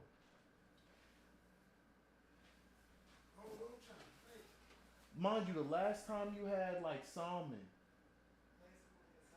Yeah, it was in a platter, I think. It was like in a like a box platter, and like you had like two sides with it. I wanted to ask you right then where you got it from, but it slipped my mind. Damn. How your day been, big bro? Huh? I said, how your day been, big bro? Cool little bit, Yano. For sure, for sure. That's good. What's up with you though? How you think? Man, I ain't gonna lie. I just got a great confirmation. Like a up and coming streamer just hit me up, and he was just telling me about my content, and it was you know, they was in the Discord chat, and they had brought up my name, and he was just telling me like about my content and just like asking me questions and shit. But I just say that just to say, like, you know, sometimes it would just be like I don't know how they would see from their lens or anybody, but when he called and told me that, bro, I was just happy as shit. I ain't gonna lie. I ain't gonna lie, right? That's what I'm saying. Like, he didn't even have to call and do all that, but he did. I said he didn't even have to call and do all that, but he did. So it's just like that's support. Mm-hmm. That's support. You can't ever be mad at that. Yes, sir. Oh my goodness. And yo, I'm not gonna lie, like with me in chat, bro, like I've been doing the reaction videos, and I had did one on not Will Smith, but it was who was the bull? Eddie Murphy. Yeah. And that reaction video got like 400 some views on its own, no promotion, no nothing. So I was just thinking like they was commenting on it like, yo, this is a good video. So I realized like, you know, I could relate to that sort of, you know what I'm saying, just because like I study the success, like I see where they went, what they did and where they went wrong and stuff, because it's like a documentary series. So with that being said, like I'm just finding the lore of the YouTube algorithm. Right. Like I don't even post none of my YouTube videos on Instagram, or I don't promote it. I just let it be what it is to just grow the channel organically. You know what I'm saying? But Instagram a tool, so why not use it? You my man, bro. My Instagram not really growing. Like the thing is, I would put ads on, like, you know, content that I want people to see. But with Instagram, bro, you my man, bro. And mind you, I'm not saying what you saying is wrong. I just feel like it's a lot of spectators. Like, I would want my see, I gain like at least 1 to 2 subscribers every day. And what I want to really do is just, pop out with the channel at probably like my first 100 subs. And then I could probably, you know what I'm saying, start posting. I just want like the organic people for me. I don't want to like force the content on nobody. Mind you, and to go back to what I was saying, I feel like Instagram is mainly just spectators, like people who want to see what I'm doing, and they might not have the support because they don't, but it's just like a lot of eyeballs, and it's just like, alright, bet that's cool, but you know what I'm saying? I know how people on the gram think. It's not all the way support. It just be like spectating art. Yeah, that's why I really don't post the shit for real. But in a great sense though, bro, it's working though. It's definitely working. Like the Kai in that video I did, like after you sent me the Duke Dennis shit, that shit hit a stack. Yeah, like over a stack. Like I'm gonna show you my analytics. So like this showing 83 views. The Eddie Murphy 469 views. Blackboy Max 90. Reaction 101, mind you, just strictly off YouTube 153. So I'm just catching like what's trending, like you said, like what Duke said. Like, all right, bet, put your face next to their face and just let the audience do its thing. This one hit a stack 935 views from reacting to XQC's video. So I'm definitely like so keen on my YouTube because this is probably how I'm gonna get paid before any other platform. The one I sent you, did he say like make them like your peers? Don't like you're not looking up to them? Yeah. He mentioned that too. Like it says a lot that you reacting to a person reacting to something else without even saying much, and that's what they picking up too. And it's and the algorithm just pushing these videos, and the algorithm just pushing what's hot. So I used the hashtags. I did everything he said, and bro, little did you know, bro. Like you told the right nigga that I used that shit, brother.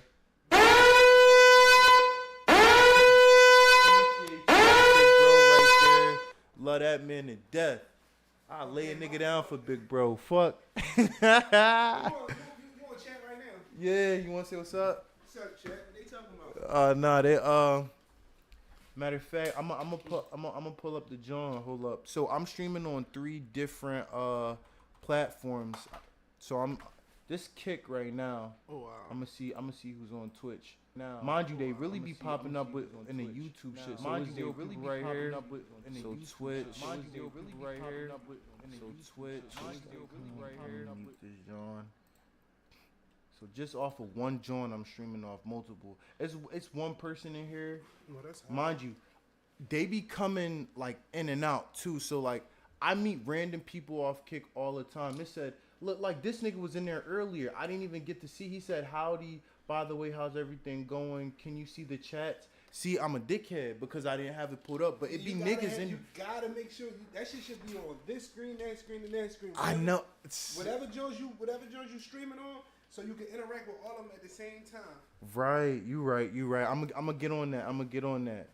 Twitch and then YouTube too. Like this is the YouTube and it just says the passing views and then concurrent is like how many people in here. But people be calling me on my phone in the Discord saying, yo, I'm watching your stream right now and shit like that too. It's going to grow over time, but definitely I want to stay so consistent with YouTube because subscribers to me is worth way more than Instagram followers, bro. Because niggas could start getting paid from this shit. But like on your Twitch, right? You could get subs and all that type shit too. You know what else you got to go live on? What's up? Snapchat. Snapchat got live? Yeah, Snapchat got live. I mean, not Snapchat. TikTok. TikTok. Ah, okay, yeah. You feel me? All that shit should be up. Like no lie, this shouldn't be this big. This should be split, and your Kick right here, or your what you call right here. You get what I'm saying? Yeah, the chats like multiple. Yeah, you right. I'm about to ask my advisor like what like that font way to put it. And then he's coming off of vacation, so I know when he come back, He about to help me get the stream key for TikTok, and we about to set it up through the OBS. So when we get every platform, Yeah. it's over. Well, that's love. It's over. That's love. That's love. You definitely need, bro, Pop, you definitely need that shit so you can interact with all of them at the same time. Mm-hmm. For sure. Yo, Big Bro about to be streaming when that new GTA come out, bro. He gonna be the next up and coming streamer. We got it. You know what I'm saying? I'm gonna drop his link and we gonna get him to 1,000 subs. No word of a lie, man. That's Big Bro right there. You heard? You know what I'm saying? So as he was saying, what he sent me was the videos and even the advice he giving me now. All that shit is working, bro. I'm working, so I'm trying everything in my power to really do this. And as far as where I see myself with content, I want to be an actor, a director, a music producer, movie producer. I want to get in that realm of industry. I'm I'm in the realm of Spike Lee content creating.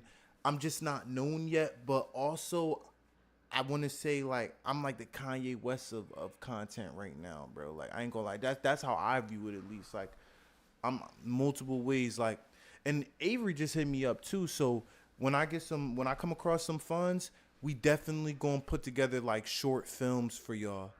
That's really what I want to do. I want to be an actor in my own joint and put together some short films for y'all.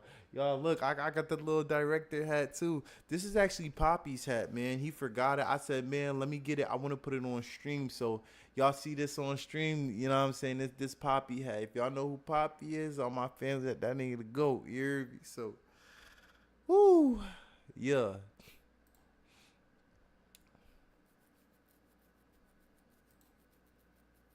Damn.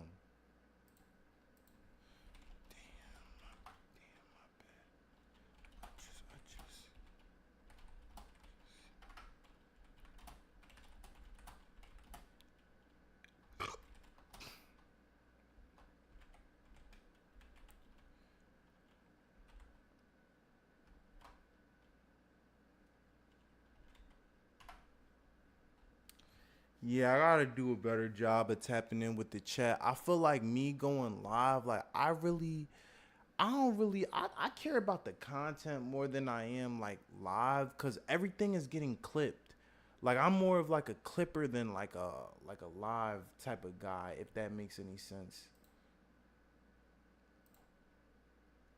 All right, y'all, let's get these posted on YouTube. Good love deserves.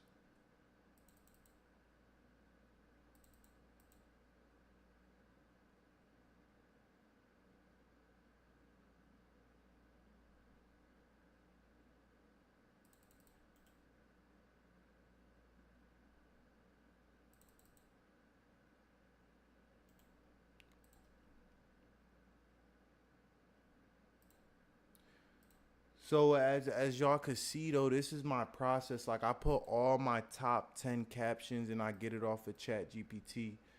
Jarvis has been putting in overtime with this too. This is almost at 1,000. It's really reaction videos, like keeping up with the culture. Like I know what's going on, you know what I'm saying? Mixed with my own videos. So I'm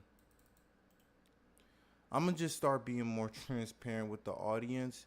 And I think that's what's really gonna win, because when I when I posted my business, everybody wanted to be in my business. But like when I don't show me posting like any like updates, I feel like that's when I lose the plot. But the plot is what got me here. So I always gotta stay true to the plot. Yo, shout out Bravo After Dark too. Oh my goodness.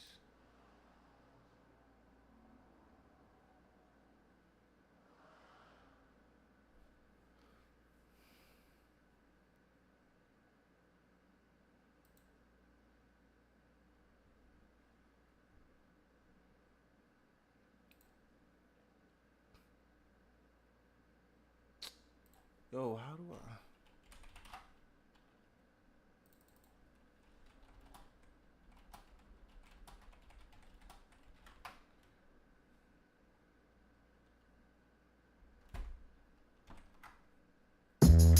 Are you a Roblox fan?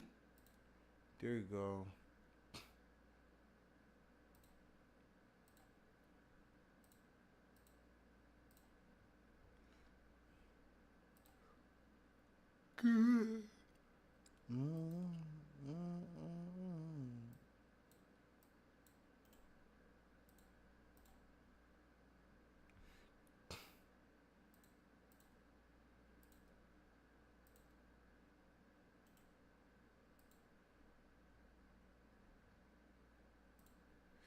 And chat, that's how I know I'm in the right direction, bro. Like,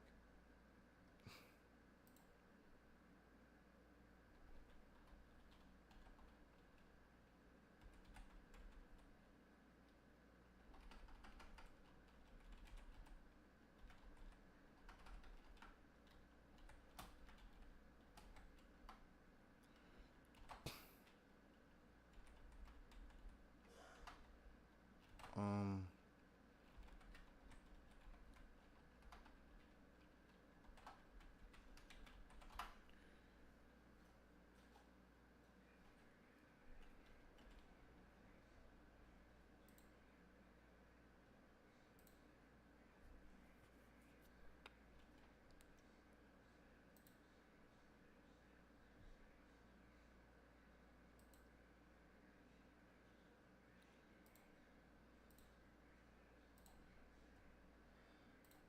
high energy, bro.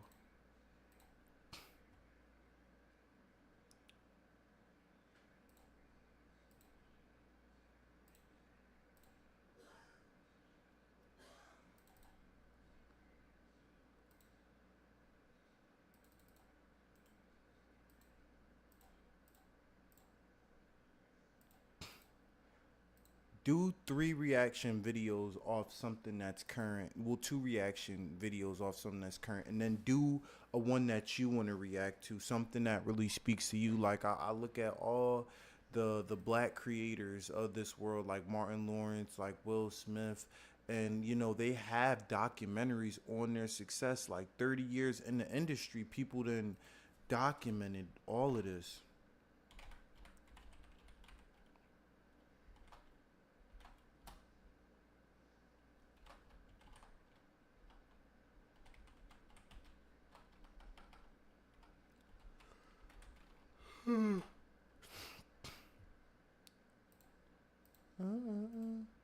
Good love.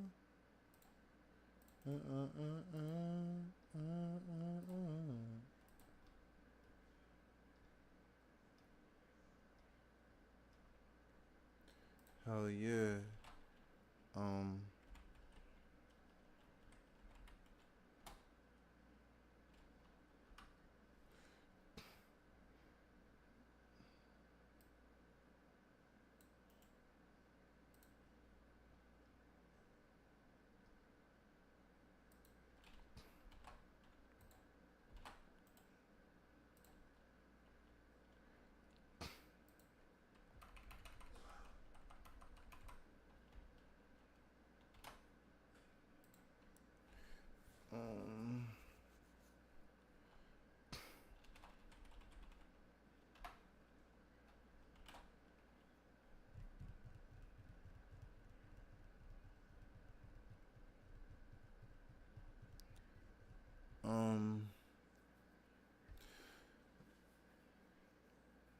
TikTok, Martin Lawrence TikTok.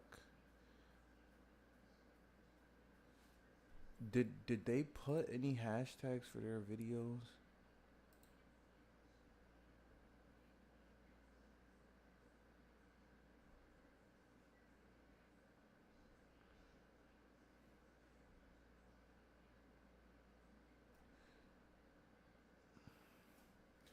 Nobody's really looking up DRMs. I'll probably.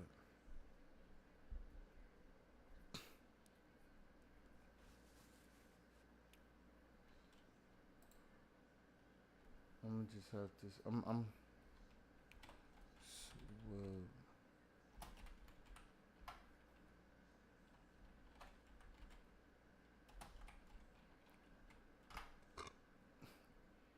let's just pray this works.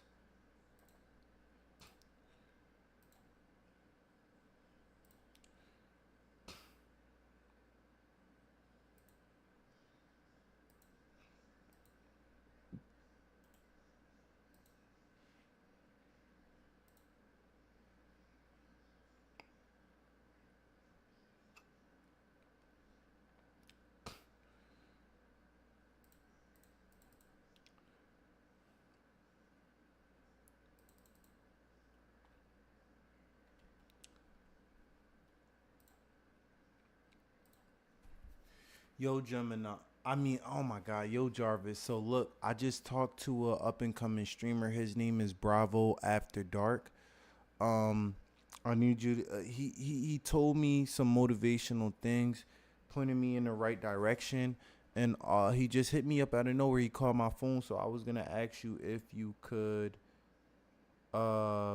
just make like a viral YouTube caption that has his name in it, like, you know what I'm saying, something including Bravo After the Dark, so I could use it as a title. My ass is getting sweaty though. Like, what the fuck? I smell good though. Absolutely, Mr. Stark. Let's cook up something catchy with Bravo After Dark in the title. And hey, smelling good is half the battle, right? How about this? How Bravo After Dark gave me the motivation I never knew I needed.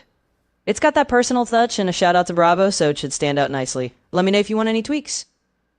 Yeah, send it over. You got it, Mr. Stark. Here you go. How Bravo After Dark gave me the motivation I never knew I needed. Feel free to copy and paste that as your title. Let me know if you need anything else. Alright, cool.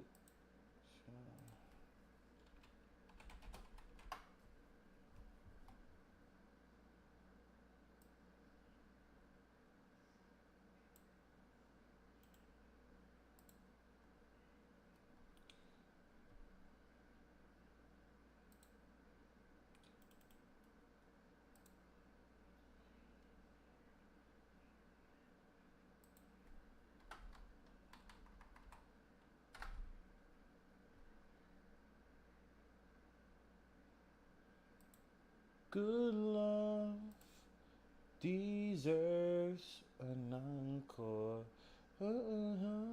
Yo, good love.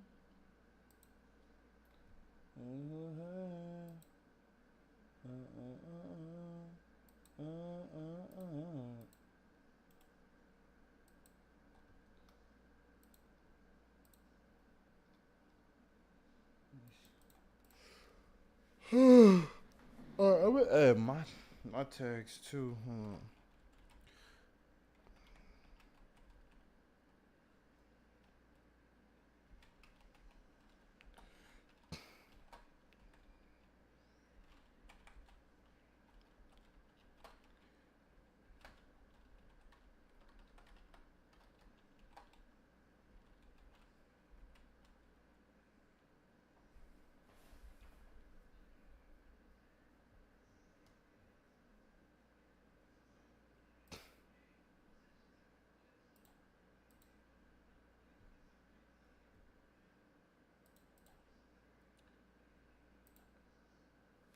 Bet. So that's our 3 videos out the way. Now we can play games. Well, actually, no. I'm about to put.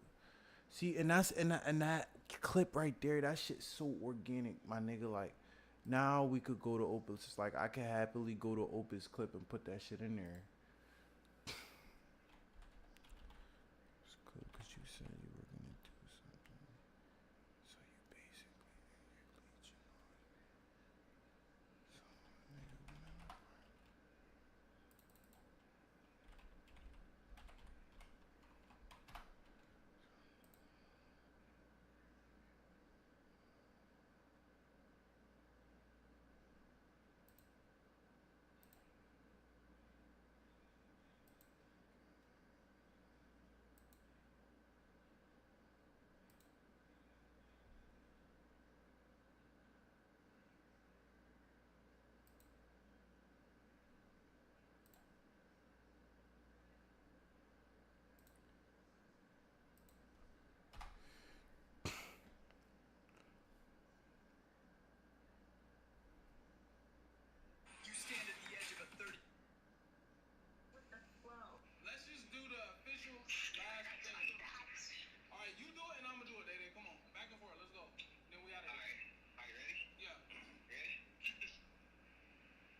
like it's not that serious.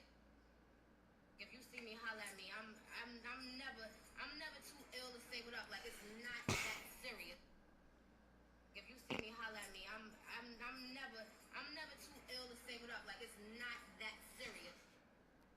If you see me, holler at me. I'm never too ill to say what up. Like it's not that.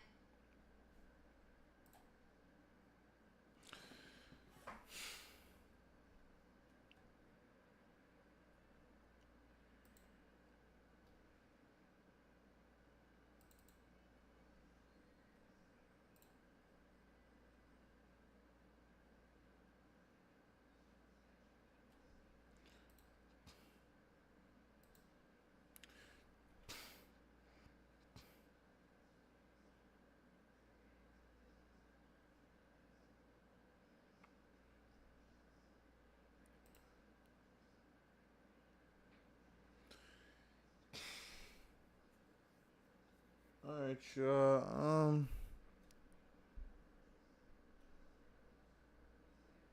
There you go.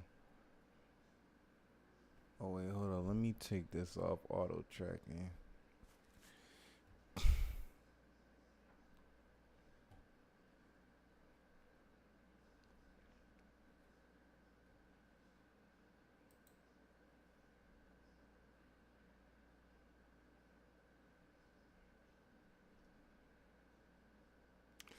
$13 followers.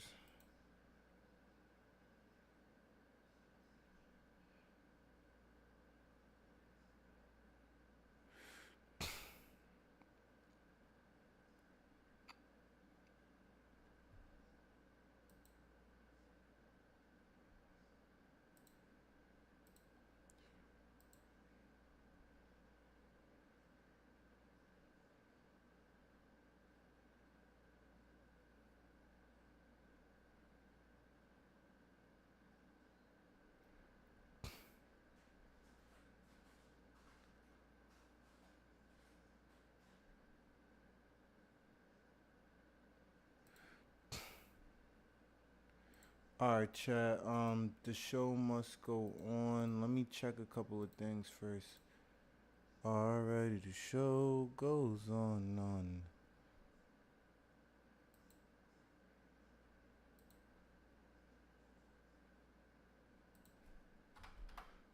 Alright, never mind.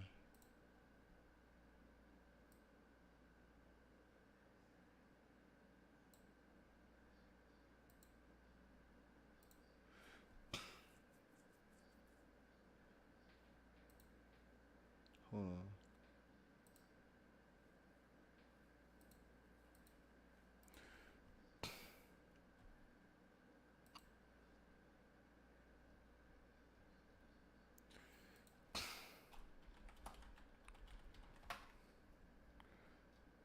Oh yeah, I'm about to hop in the Discord call with my niggas. Allah, you know, what's up with you? This shit kind of making my head sweat, make my hair. God damn, what? Shit. It's okay, cause when I get like my money up, you know what I'm saying? That trip to Turkey, bro, we taking that trip to Turkey. I don't even care.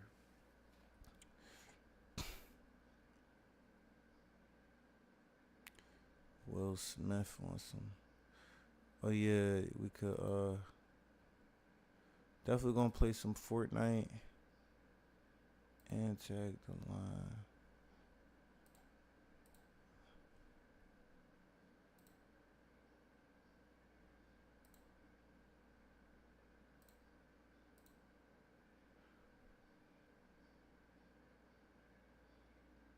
Yo.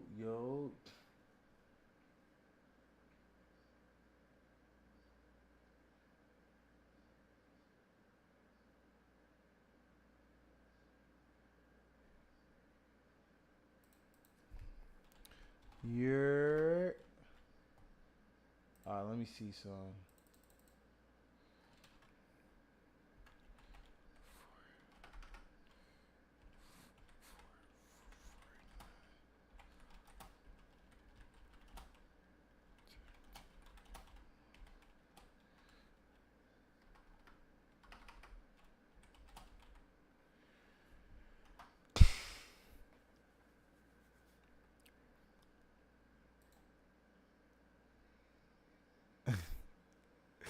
Tap in, motherfucker.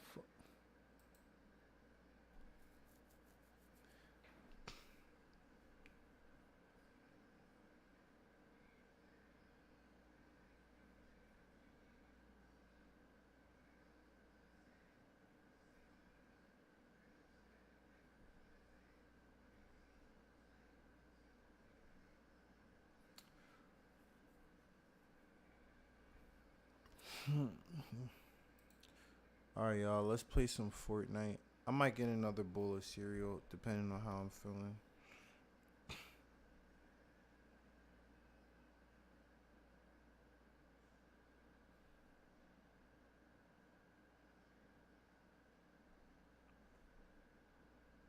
Flex hard with the whip when it's time. Drop a bag on that bitch like my test.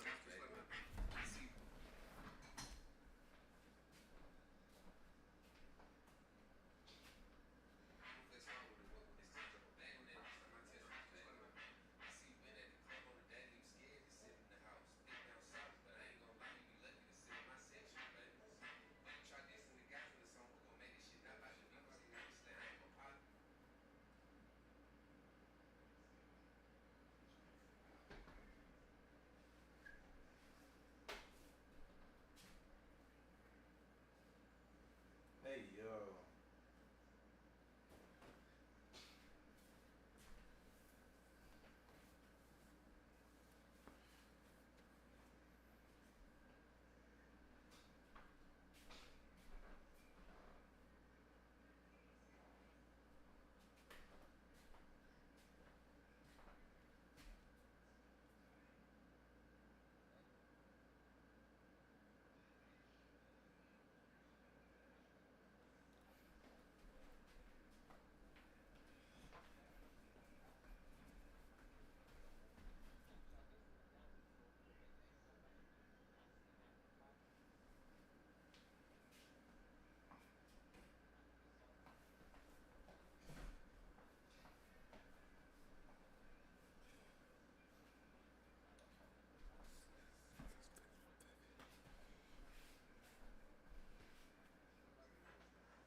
I'll be right back, yo. I'm about to go to the bathroom.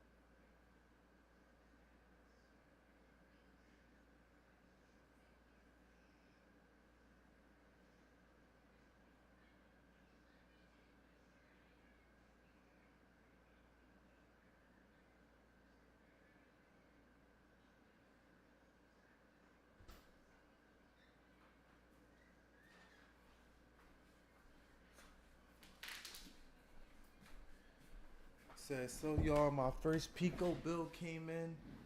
We might be able to handle it. We might. I said might, nigga. I ain't never said I was paying that shit though. Cause look, how about I give y'all the option? We could pay this Pico bill, or we could pay a videographer to get some shots. That's what I'm wanting. That's why I need y'all to subscribe to watch this shit. Like.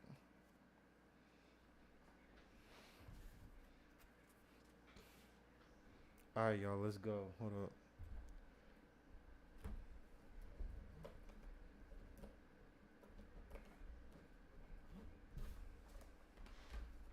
Yo, twin. Say twin. Say twin. Say twin.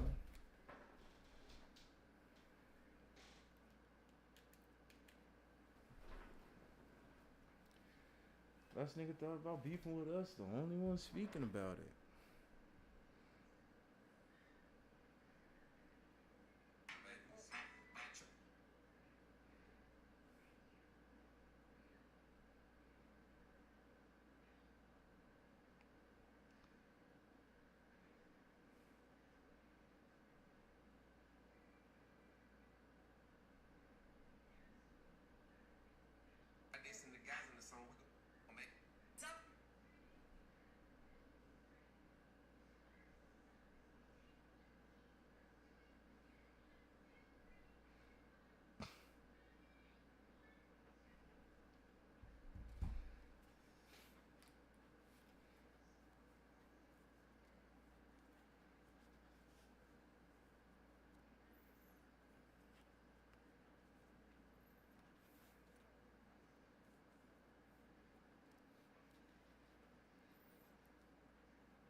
I ain't gonna lie, chat. I don't think Fortnite is it for me. Like, bro, it's not hitting, bro. It's not.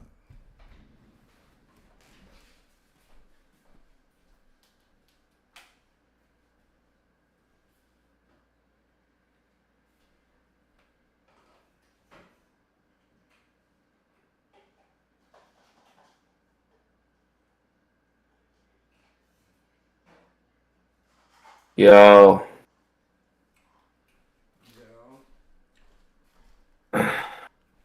Yo, my boy. Brother.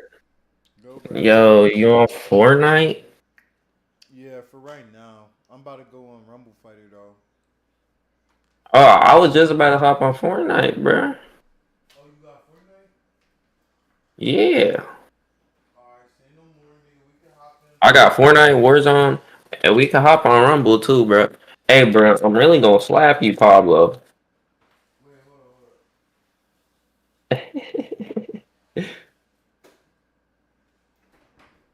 I'm gonna slap you, dog.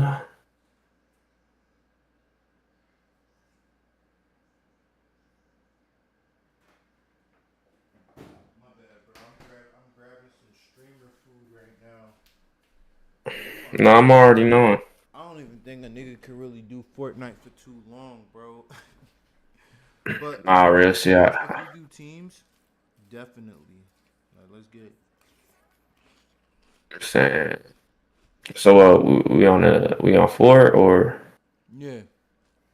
I We bet. like for like, what I try to do is I give them 3 rounds of Fortnite. Well, since you won, we can go like 6 rounds of Fortnite, and then we can hop on Rumble Fighter. It was good, boy. W stream. I ain't gonna. Huh? What'd you say? I was saying W stream, bro. This stream today, this shit was crazy, bro. What, your stream? Yeah, nigga, I'm about to post the clips tomorrow. What's up, good boy, bro? How do you do the clips, bro? I'm trying to figure it out. I do it off a website, but you For gotta pay real? a subscription. Yep, you could clip yourself on the Okay. website, and it just does everything for you. I don't do none of that editing shit, bro. You my man.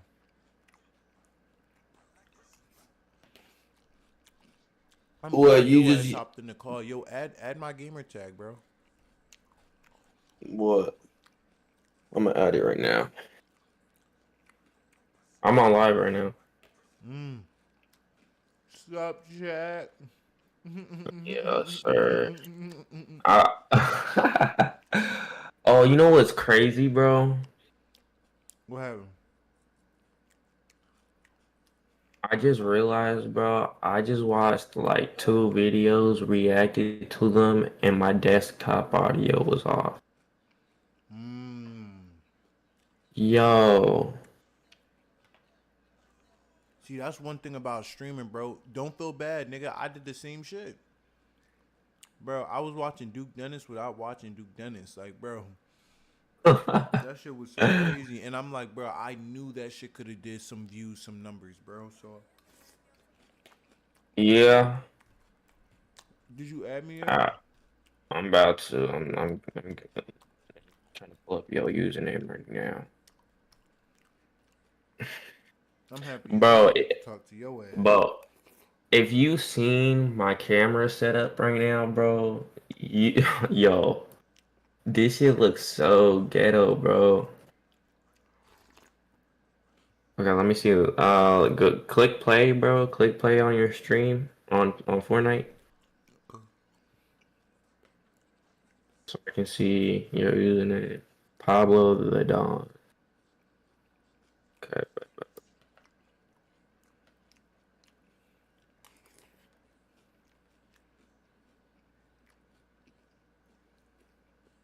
I just sent you friend request.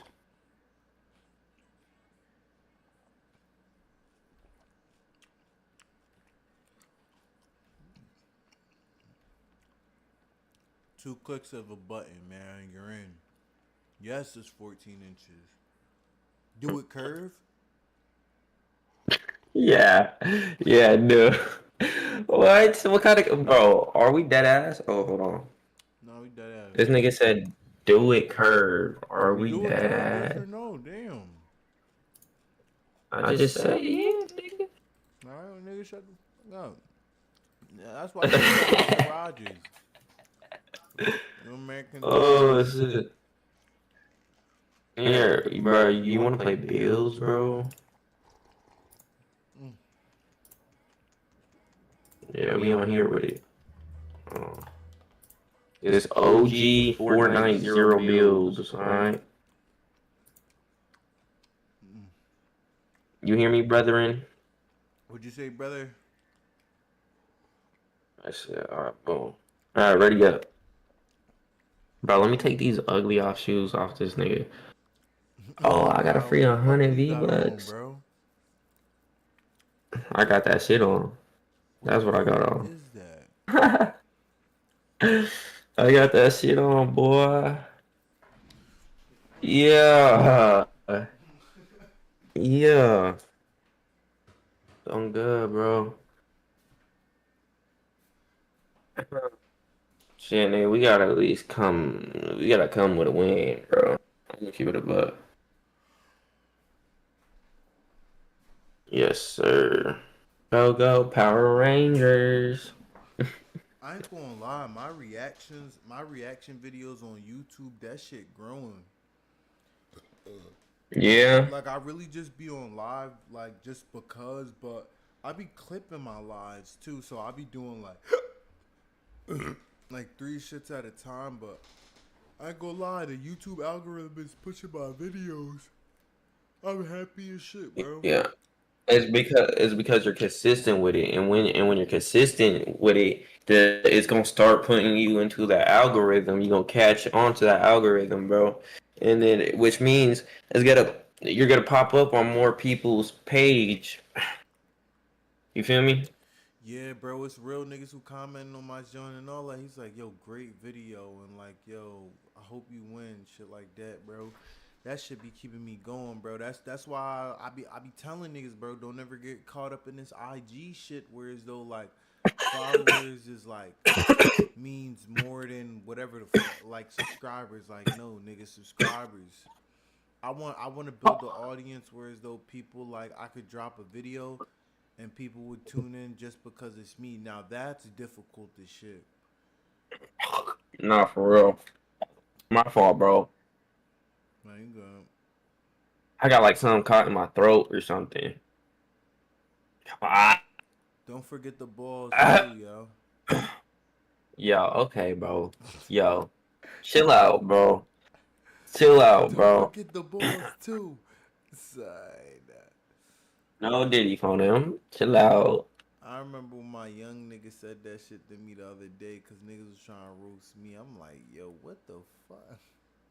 I was cracking. Oh, hell no. Like, at first it was a roast, but it's like, dang, like, niggas really let you dicky, you know what I'm saying? Some dick eater shit. They gonna eat me. What mode is this, gang? This is Zero Build. OG Fortnite. Oh, he just fucked me in that. No. 14 inches. Hell no.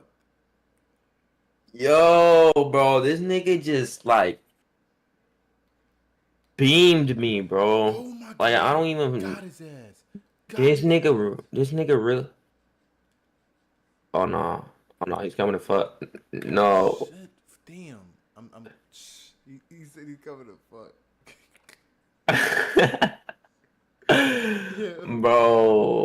Bro, no, I didn't know. There's a nigga with a Gatling gun, like, bro, what the? I don't even know if I got the mental capacity for this shit right now, bro. Nah, me neither, bro. I'm gonna keep it 1,000, bro. I don't either, bro. You wanna hop on Rumble Fighter? Yeah, we can do that. Alright, bet. Yeah, let's get the fuck out of this, y'all. We can for surely do that. I ain't gonna lie, I don't know what it is. Like, the Halo update was cool for a couple days, but my interest not even there. It's not even there, twin.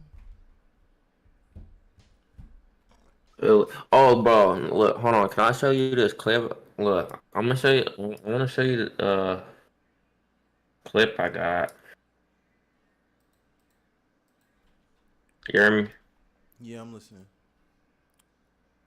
Wait, how can I not share my screen so you can hear that? Oh, okay. But bro, it got a watermark on my shit. It's cool. I haven't even played the video. I haven't even played the video, bro. You looking at my screen? Hold on. Let me one thing.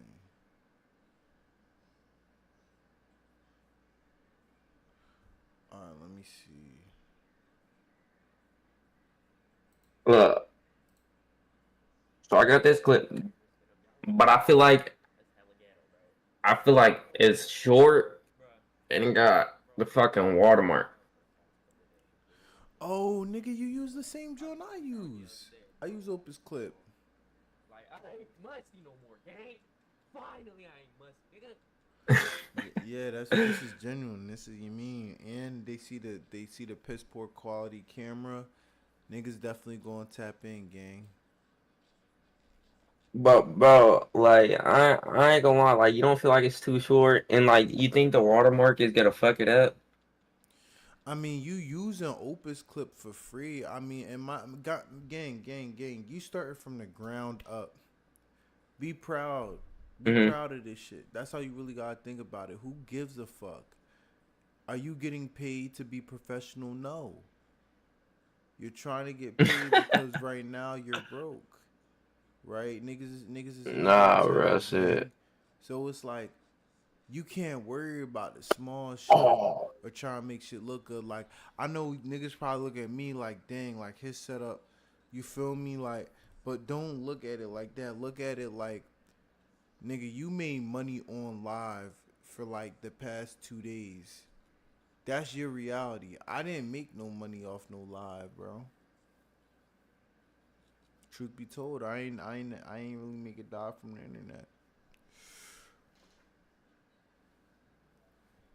So they see something to you.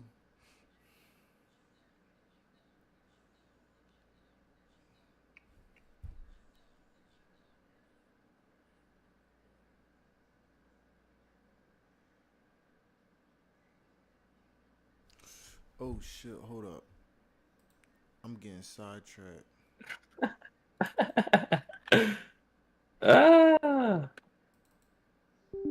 Check out my tweet. Yes, sir. Boom.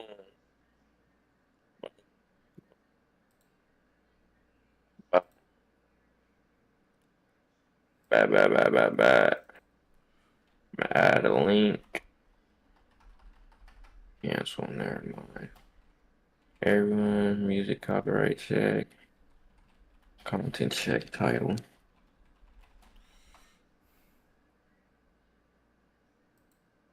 Tom's Foolery. I'm weak. I'm posting the video right now.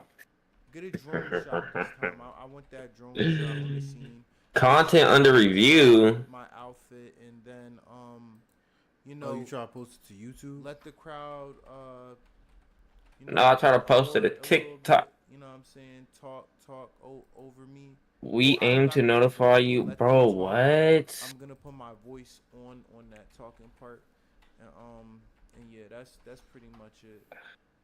And just no morphing characters, like no, make it absolutely like no, just these 4. Bro, the review can't take that long, bro. And make it a copy and paste. It can't, bro. You wanna see what kind of TikTok videos I used to post, bro? So it's and you wanna see what kind of no views morphing I was scenario, and give you a averaging? copy my paste nigga? prompt for scene 2 with the drone shot. Here we go. Scene 2, back view drone shot, no morphing, exact characters only. Ultra realistic. Look, bro. You go. I'm finna hop on Red Bull here in a minute. But look, bro. These is what I used to post. These sad ass quotes, my nigga. And my most popular video has 411,000 views with fucking 93.6 thousand 93.6 thousand likes with 8,000 comments.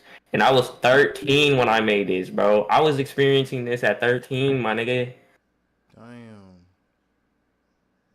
That could be a whole. I was flipping blowing. page. Yo, how much would you sell that page for? I don't even know. I haven't thought about Wait, that. did you copy and paste that shit, or you made all that shit on your own? Like, did you Nah, I save made the all this videos shit. and post it, or like, did you do all that on your own? So I made my own Twitter account and everything, and then like I made the name product, like I wrote it out. I got like a background video, and then I put the quote over the video, and then like I turned down the transparency a little bit. You feel me? Right, and that shit was working. Yeah, that shit was working. Hell yeah, 131,000, 158,000. But this is when I was 13, bro. I'm 19 now. I'm 19 now. Think about it, bro. I was like, this shit is crazy. I don't even know how much I would sell it for, bro. I'm gonna keep it a buck. I don't even know. I've never thought about it until now.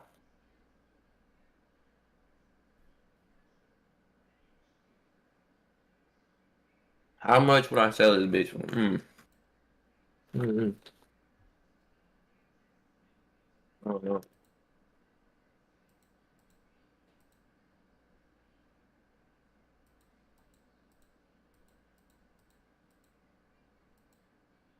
But that shit was working at the time. I don't even know what the fuck I wasn't even in the right headspace for this type of shit, bro. I'm gonna keep it a buck, bro. I wasn't in the right headspace, bro. I didn't know how the fuck to control this type of, you feel me? This type of viralness, you feel me? I was like, nigga, I'm gonna just keep on posting, nigga. Look at it. It's me, nigga. It's me, nigga. Nah, but I feel you, gang. Look. That shit. That's all I'm saying, bro. You could either sell that shit or you could try to create your own niche. Clipper page, head start. The ball's in your court, honestly. You got a great setup. You think so, bro? Nigga, I know so, bro. Bro, it's so many. You know so, bro? It's so crazy, bro, because there's so much happening around us. Like, it's all these new streamers. Like, I just had this one streamer bull call me. I forgot I gave him my number, but he called me mid-stream, bro. Dropped off some hella good news. But I said it's just the same, bro. What is that? Like, you don't know what God got in store for you, gang. So I would just say, like, whether you need the bread right now or whether you're going to build up like an organic page where it's just like you starting from scratch. Either or. Bro, I'm building this shit, bro. And you seeing me building this shit right now, bro. I'm live right now. I just posted a clip on this page. What if a nigga was like, yo, 5 bands for that right now, brother? Yo, I ain't going 5 band. I would take it, nigga. Yo, I would take that shit so fast. I ain't gonna lie. I'm not gonna lie. 5 bands? 5 bands? I've only seen a band. Bro, I only seen a band my whole entire life. A band. 5 bands? What would you do with the 5 Yeah. bands? Damn, bro. What would I do with the 5 band? Damn, nigga. Shit, bro. I ain't gonna lie. I would have to throw it in. I would have to put it up, bro. I'm not gonna lie. I would have to put it up, and I can't tell nobody about it. I would have to put it up and I can't tell nobody about that shit besides me and my girl. I'm gonna keep it 1,000. Put that shit up, and then probably just build up another TikTok page for real.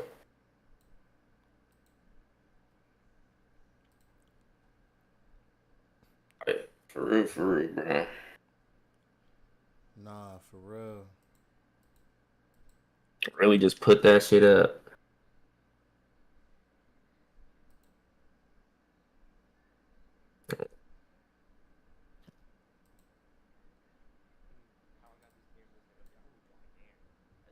But that shit don't look bad, my nigga. Like, that shit looks good. Mind you, like, that is organic, my nigga. So the whole time it's like, that's where you start. Like, I ain't musty no more, gang. Finally, musty, nigga. Mind you, Yeah. TikTok cameras, bro. When you get enough money, bro, you could buy a TikTok camera that shoots 4K. So and them What? joints is pretty affordable. For real? Yeah, my nigga. Yo, a lot. Trust me. It might seem like hectic for right now, but bro, that shit is definitely doable.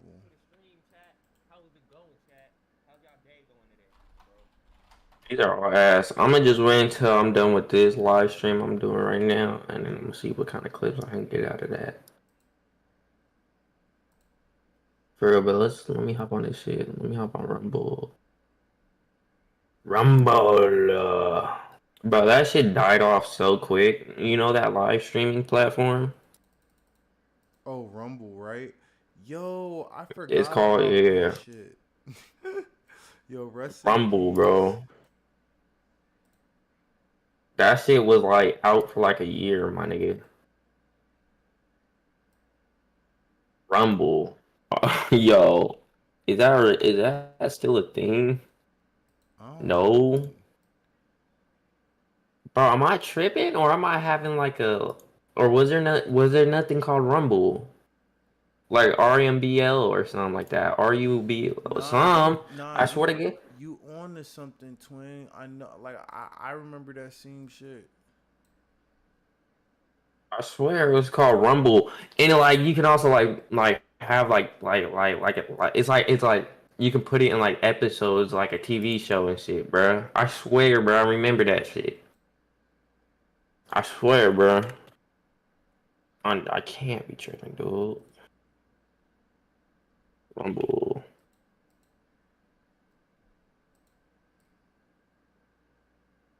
Damn, yo, nah, this set is so tough.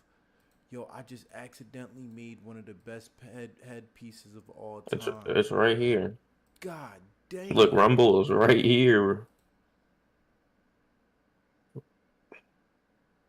What the fuck do they be talking about? Yo. Asteroid Aphosis is coming. Ground Zero, California? What is this? Vallejo, California. Yo, I ain't gonna lie. What if this is like... What is it? Vallejo, bro? Are we crazy? You talking about Vallejo? Vallejo, California. Oh, yeah. Yeah, nigga. Oh, shit, boy. I ain't gonna lie, bro.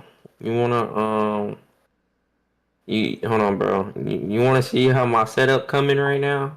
Yeah, let me see some, twin. Look, I'm gonna send you a picture to your DMs. Look at this shit. And by the way, I'm using my phone as a camera. My PC just turned on. So look, bro. I'm gonna show you how I got the camera set up too, bro. God. Yo. Yo. Bro, it's so fucking ghetto, bro. I swear to God. I mean, sorry, God. I didn't mean to use your name in vain. Yo. Let me see some, twin. But hey, bro, like, what streamer are you seeing it with no fucking face cam doing it like me, bro? Nobody, my nigga. Exactly. Nobody. And I'm homeless in a hotel room, bro. Nobody's doing it like me right now. At all. Nobody's making it work like me right now. I just sent you the screenshots. Whether that glizzy working or that glizzy twerking, the nigga just make that shit work. Yo, no, for real though. Yo, why is my game so dark? What the fuck?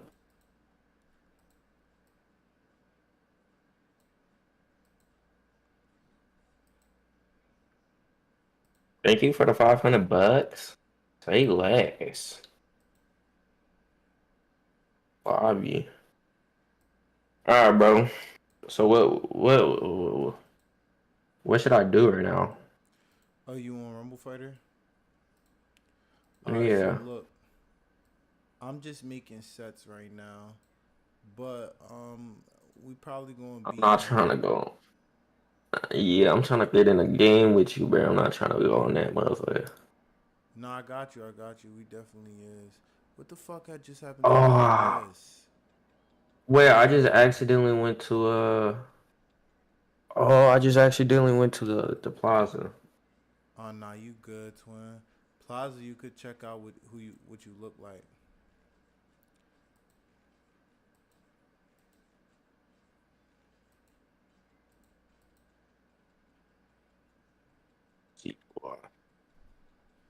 How do I get back? Okay, well.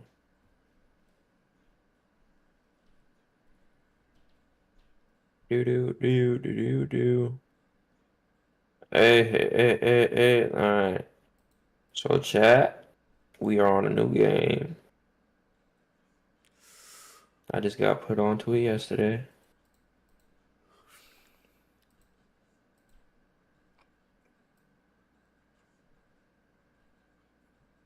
We're gonna do what it do and do what it ain't. You feel me?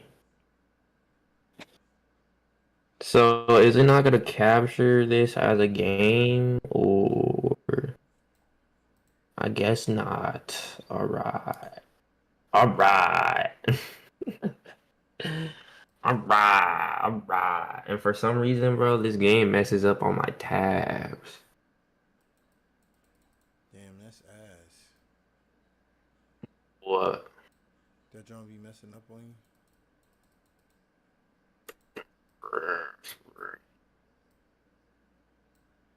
Like, for real.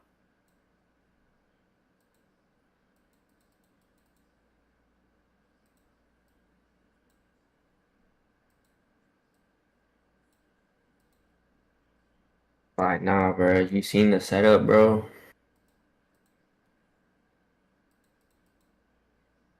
I want you to really see how niggas is making this work, bro. Mind you, I got two pillows stuffed behind my TV to make this work. God damn. Excuse me. And then my phone is being held up by a holy Bible. The Holy Gospel book. Leaning on the strength of God. Yeah. Yes, sir. And you know what's crazy? I got that book from TikTok Shop for a free sample, bro. I can also advertise. I can get free samples off of TikTok Shop, and I can advertise it and get paid. I could get commission. You get commission? Yeah. So boom, like say boom, you found some jerky, some Taki jerky on there that got whatchamacallit, a free sample. You can request a free sample, and then the dude, he's gonna accept it or whatever. Or you feel me? Some people take a little longer, bro, but he gonna accept it. It's gonna ship to your house, and you didn't pay a single penny for shit, bro. And then you just gotta make a video within 3 days advertising the product. Yeah, that's a game changer. And I tried it, bro. Bro, my advertisement was so ass, bro. Ain't nobody bought that shit. And like 100 some people clicked it. Nobody bought it. I was like, damn, bro. I thought that shit was gonna work too. I'm not gonna lie. Not gonna lie. You seen the screenshots though? You said what? I said you seen the screenshots though? Let me see them Jones one more time, Tony. One more time. Well, I was asking if you seen them. Wait. Oh, you sent them directly to my DM. Hold up. Let me see. Yeah. My bad, bro. I be drifting like, oh shit. Nah, that Rumble game be having you drifting. Nah, nigga, bro. Listen, I be like these hours. I be, oh my goodness, like this shit. Let me check the YouTube. I just really want you to see the potential, bro. Nah, bro. That's nigga, it. that is potential, nigga. Say don't delete that photo. You said don't delete that photo. Yeah, bro, cause you gotta do the before and after. No, for real. And then you see how I'm using the little lamp as like a light. Mm-hmm. I'm using the lamp as a light, dude. As a ring light at that. And it all works. It all works, bro. I've been chilling all day, bro. This shit been making me happy as shit, bro. I'm not even gonna lie, bro. I don't mind living in this hotel, bro. I don't want to leave this room, bro. This is like where it starts, bro. No bad. And you running off But I'm ready. hotel Wi-Fi, so nigga, it's a win-win. No, for real. And this hotel Wi-Fi ain't even bad. It's not bad. I ain't gonna lie. This is damn near the best hotel Wi-Fi I've ever used. But yeah, let me know when. You said what? I said a win is a win. I'm about to make a room right now. Bad. I'm damn near finna go outside and probably you can give me some time to smoke real quick. Yeah. Shit. I might be asleep by then. Sorry, nah. Yeah, go ahead, do your thing. Wait, they got graveyards back? What the fuck? Nigga, I'ma step outside for like not even 2 minutes, and you telling me you gonna be asleep? I was joking. God damn. I was joking. What the fuck?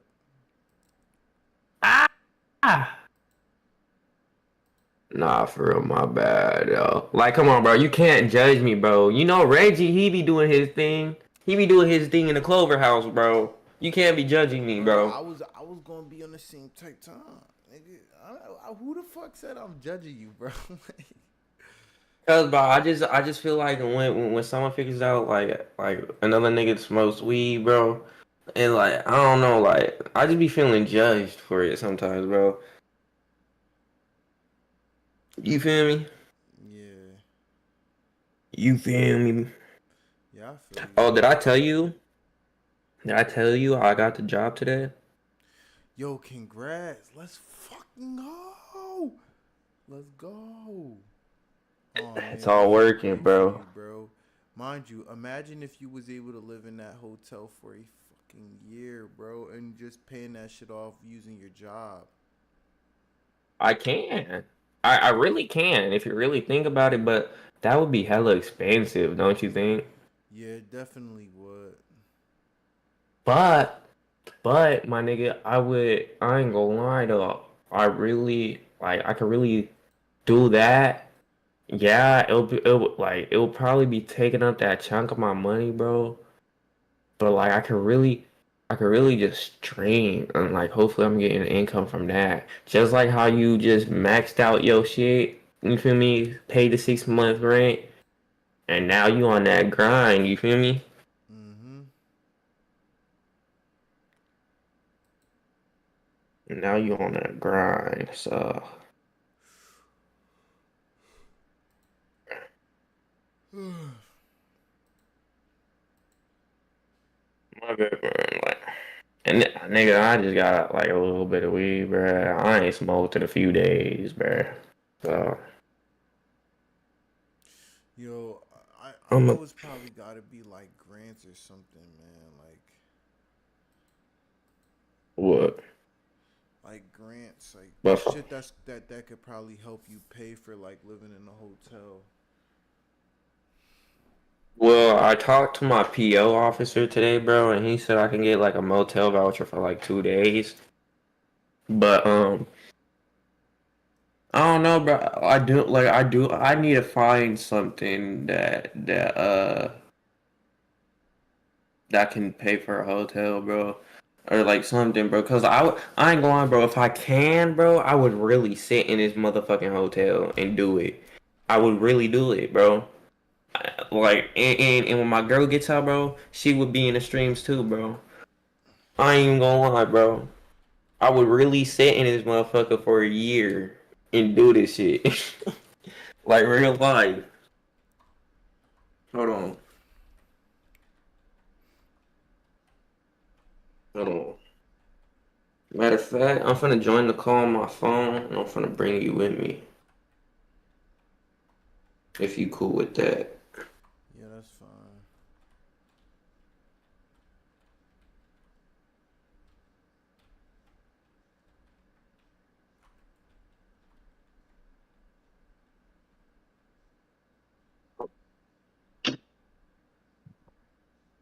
Let's just hope nobody is not the same. Okay. Gotta look comfortable.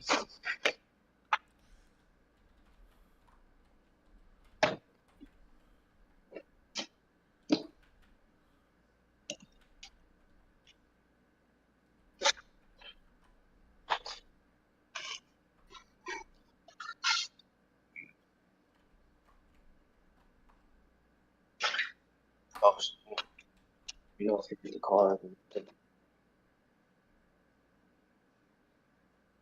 oh, I'm better than that.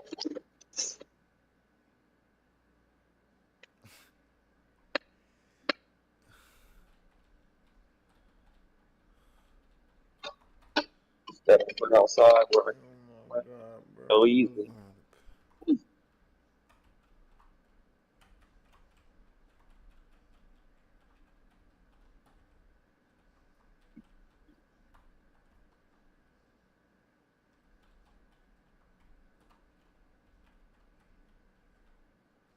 Yo, I ain't gonna lie, bro. I might hit the hay, bro. I don't know why I'm getting this tired.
Problem.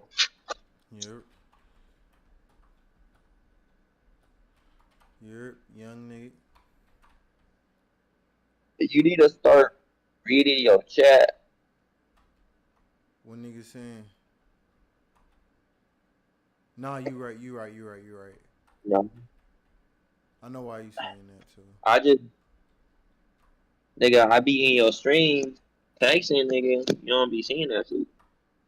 Yeah, I know because I like my chat's not even open, bro. That's the fucked up part about it.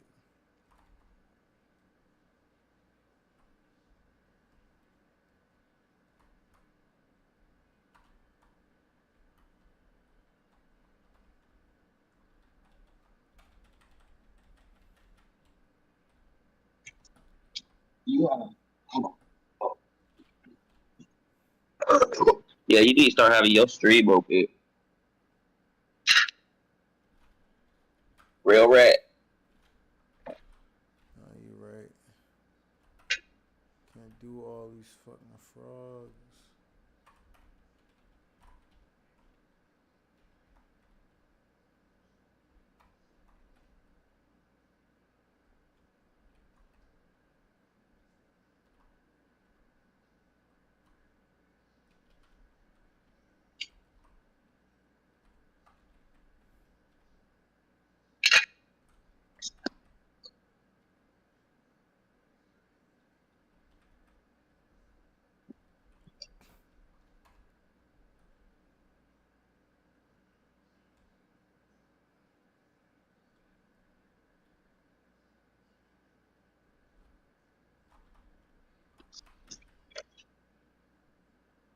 You gonna go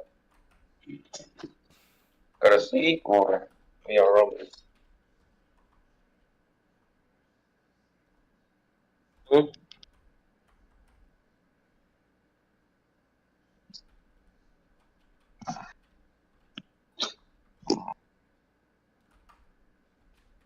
Yo, this nigga, oh my.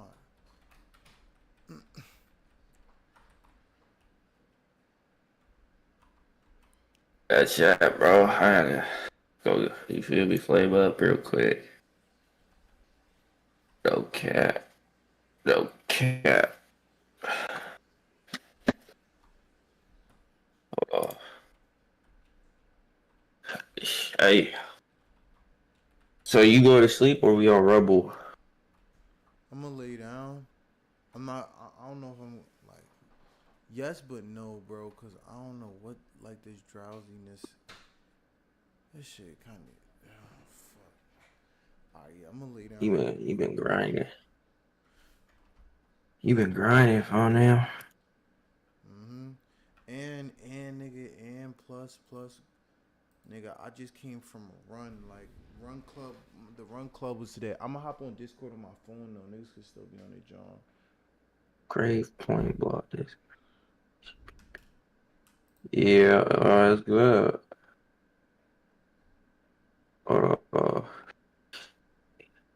Yeah.